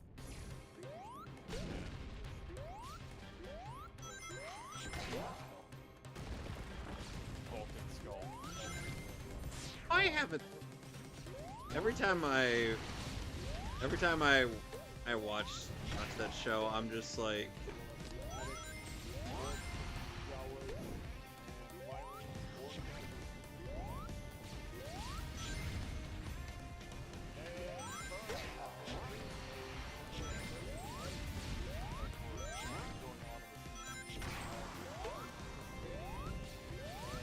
neat.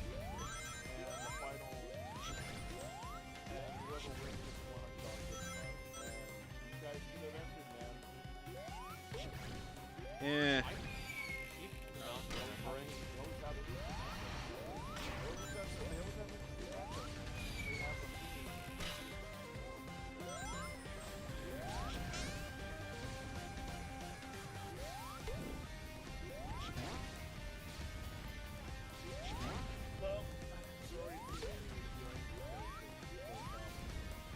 Yeah, it's like every time I hear about this, it's either like while I'm doing something else or after the thing's closed. My advice. Right now I am doing something else as well. My advice for the week and just matchups as well as rate them and maybe comment on why you think someone wins. You might at least get the writers. I've been trying to get the writers. I've been trying to get the writers' blood flow. Oh. Any ideas? It's that it's like I've got ideas, but I'm using them for other things, and I've like other shit that I have to get done. You know. Well, at the very least, check out other guys. Yeah, I'll try.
got it.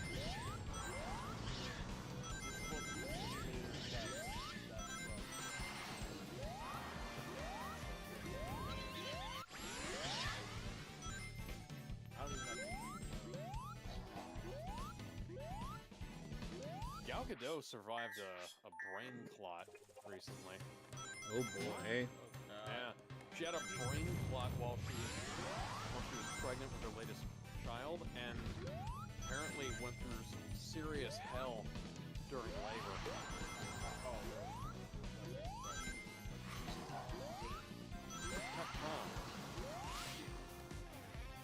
Giggity.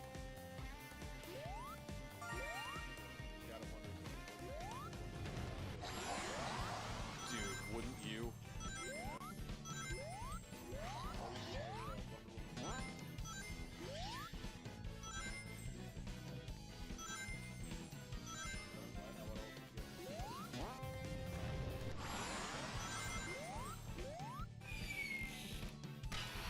Would you also get her a rubber prosthetic penis to go with it?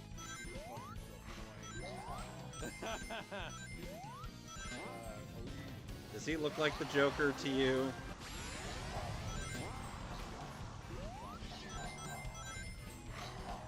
And, you know, that would have been better casting. Yep.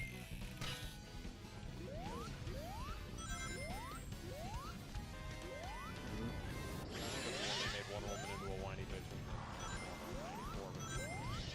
Neither here nor there, that movie was fucking terrible regardless.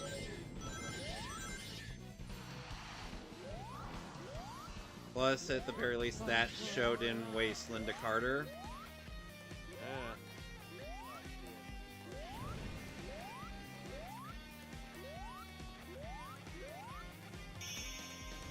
Alrighty. There we go.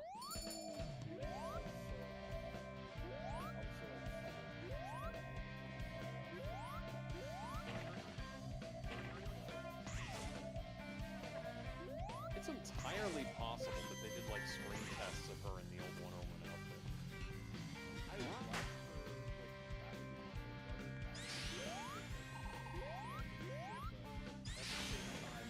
Agreed, but yeah.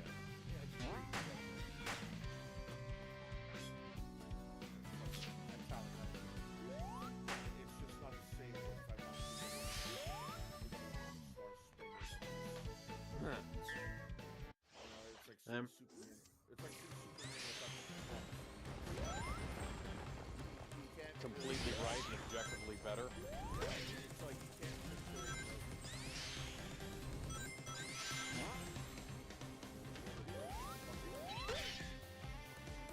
I really don't like. Batman's. Bonnie is cool like 1991 says, what the fuck, why are you not playing as me? Because I'm done with the game. I'm done with the Sonic portion of this game.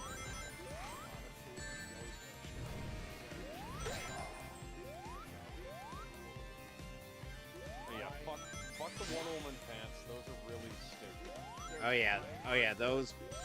Yeah. Wonder Woman does not look good with pants. Have you seen the pilot for the Wonder Woman TV show starring the girl who played Bobby Morse and Adriana Padalecki. Yeah, it was Jared Padalecki's sister, I believe. There was a pilot for a Wonder Woman TV show that was shot in a suit that literally makes the porno suit look like it was professionally produced. But then again, you know, that's the Batwoman suit.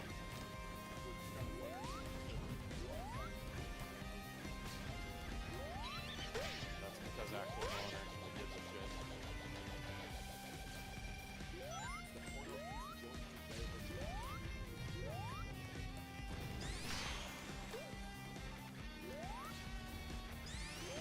God, that led to some of the worst jokes in the row, too.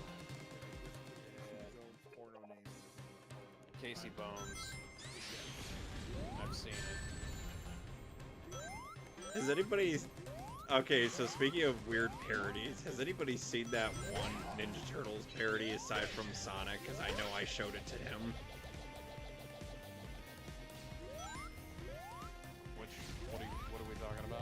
Oh, let me tell you, it's certainly something. Okay. I can't say the first part of it because my race forbids me from doing so. Oh, it's that one. Yep. See, I thought. No. You were gonna say there's the porno parody that Gizmo and I are talking about. You told me about that one. Yeah. Okay, I figured that was Ace. Okay. Hey, so this one apparently April O'Neil is the Shredder's daughter, and Raphael once had relations with her. You know, it was bad enough when April O'Neil was the daughter of the guy who created the Ninja Turtles.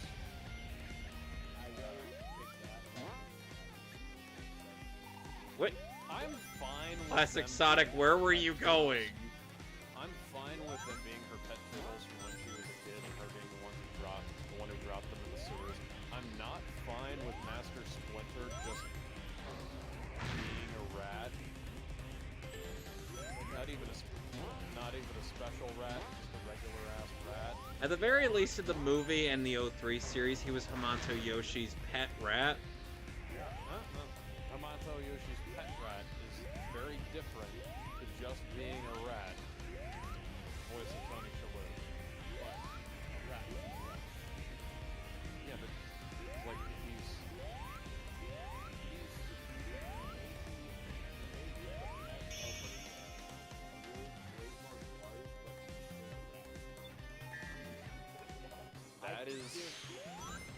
that is better than just being some fucking rat that was owned by April O'Neil.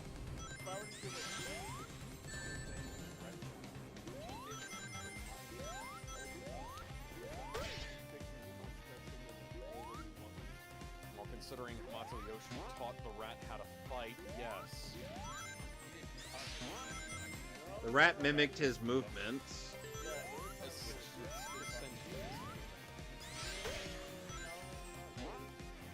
It's the Bio Lizard. Yep. Okay, so...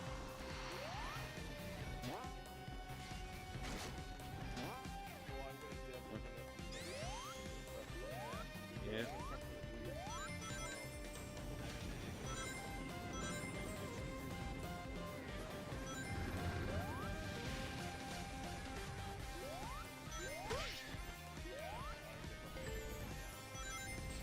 Right.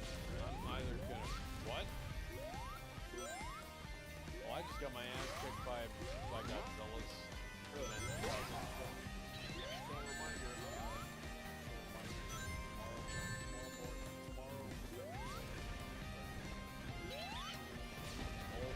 All day, two-parter up until New Year's Eve.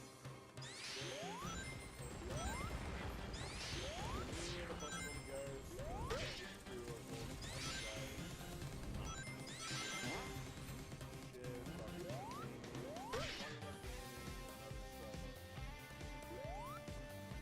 All right.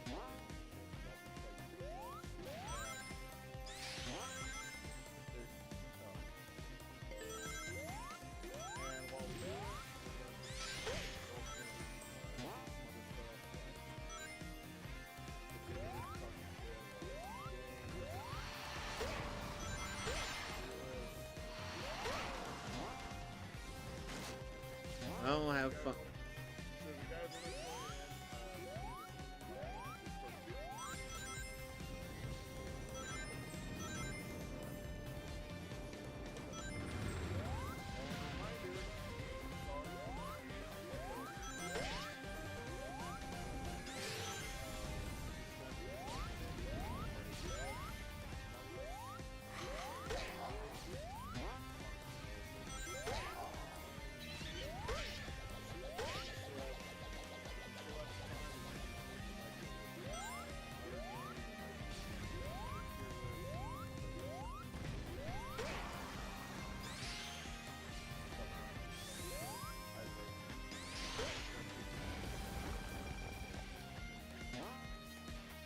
Alright.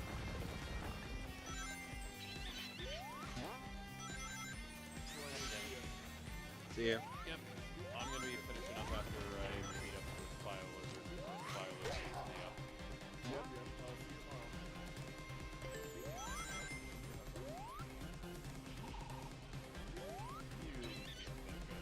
He really does.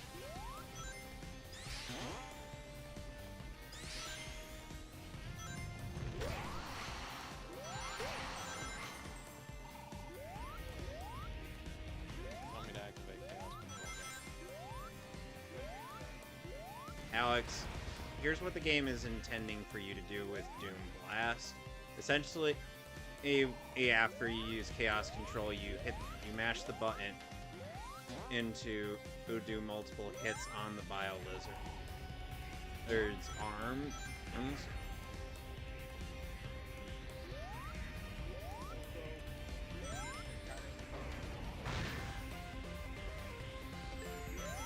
To what? To supporting me. Oh, okay.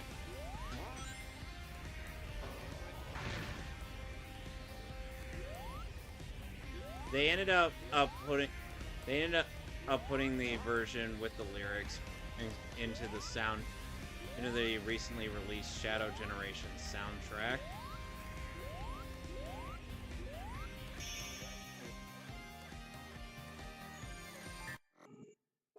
Because I don't know, it just seems weird hearing listen to supporting you without the lyrics.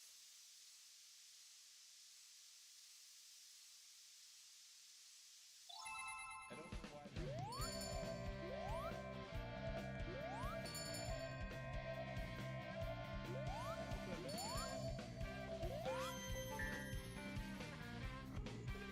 Come on, come on. I'm hitting the button, guys. Hitting the button.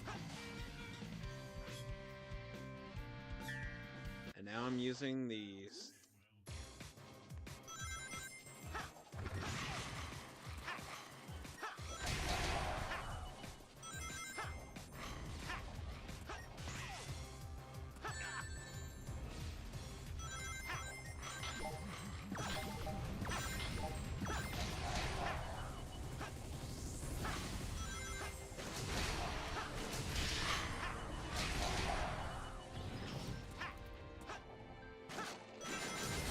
You know, we ended up losing a president in today, or recently.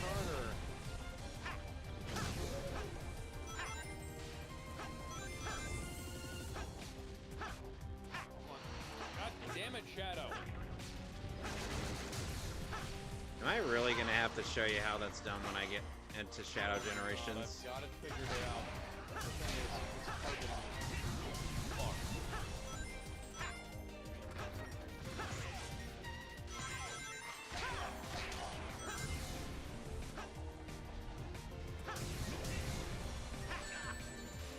Damn it. Well, It's like whenever this happens, I always wind up being behind where I'm supposed to be. I'm trying to recover my goddamn rings. so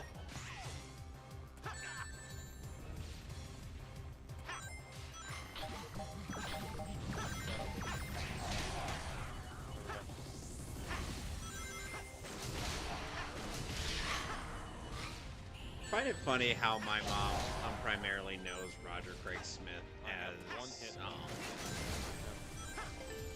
One hit left. as the narrator for this show called Say Yes to the Dress. Oh. Yeah, I remember hearing about that. So imagine her reaction when we were watching Bleach and Roger's voice comes up as Shinji. I'm now picturing him using his Sonic the Hedgehog voice as Atari.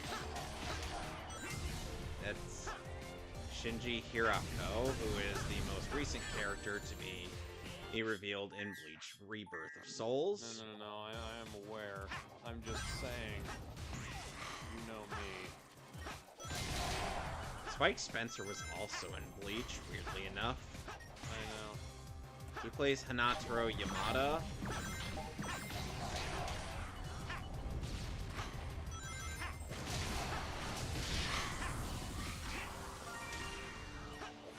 although...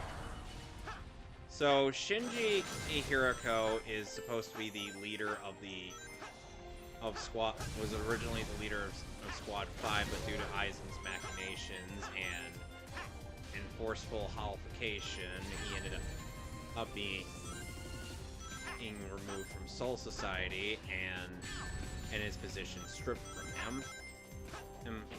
And with other Shinigami who have fallen victim to holification, Shinji has armed a group called the Vizards.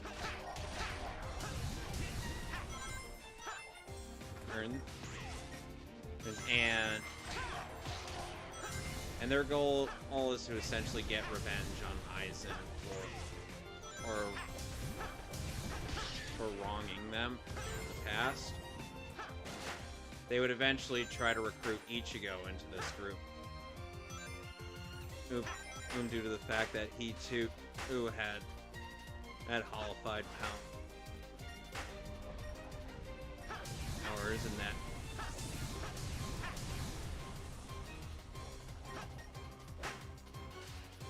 But eventually, you're supposed to use chaos control, and that. Yeah, you were supposed to use chaos control, and that. Yeah, I was trying to do that, and then the lockout didn't work. Told ya. And now the Bio-Lizard is definitely dead this time. We'll get him definitely off of my Space Colony arc this time. Well, if you were playing the 3DS version. Shadow just looks at you with shame in his eyes.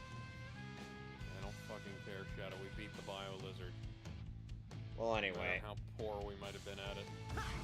Well, anyway, since you're about to call it quit, I'm just gonna call it here. So next time on Sonic Shadow Generations, I'm hopefully gonna finish up Sonic Generations, while Alex is going to deal with Shadow Generations.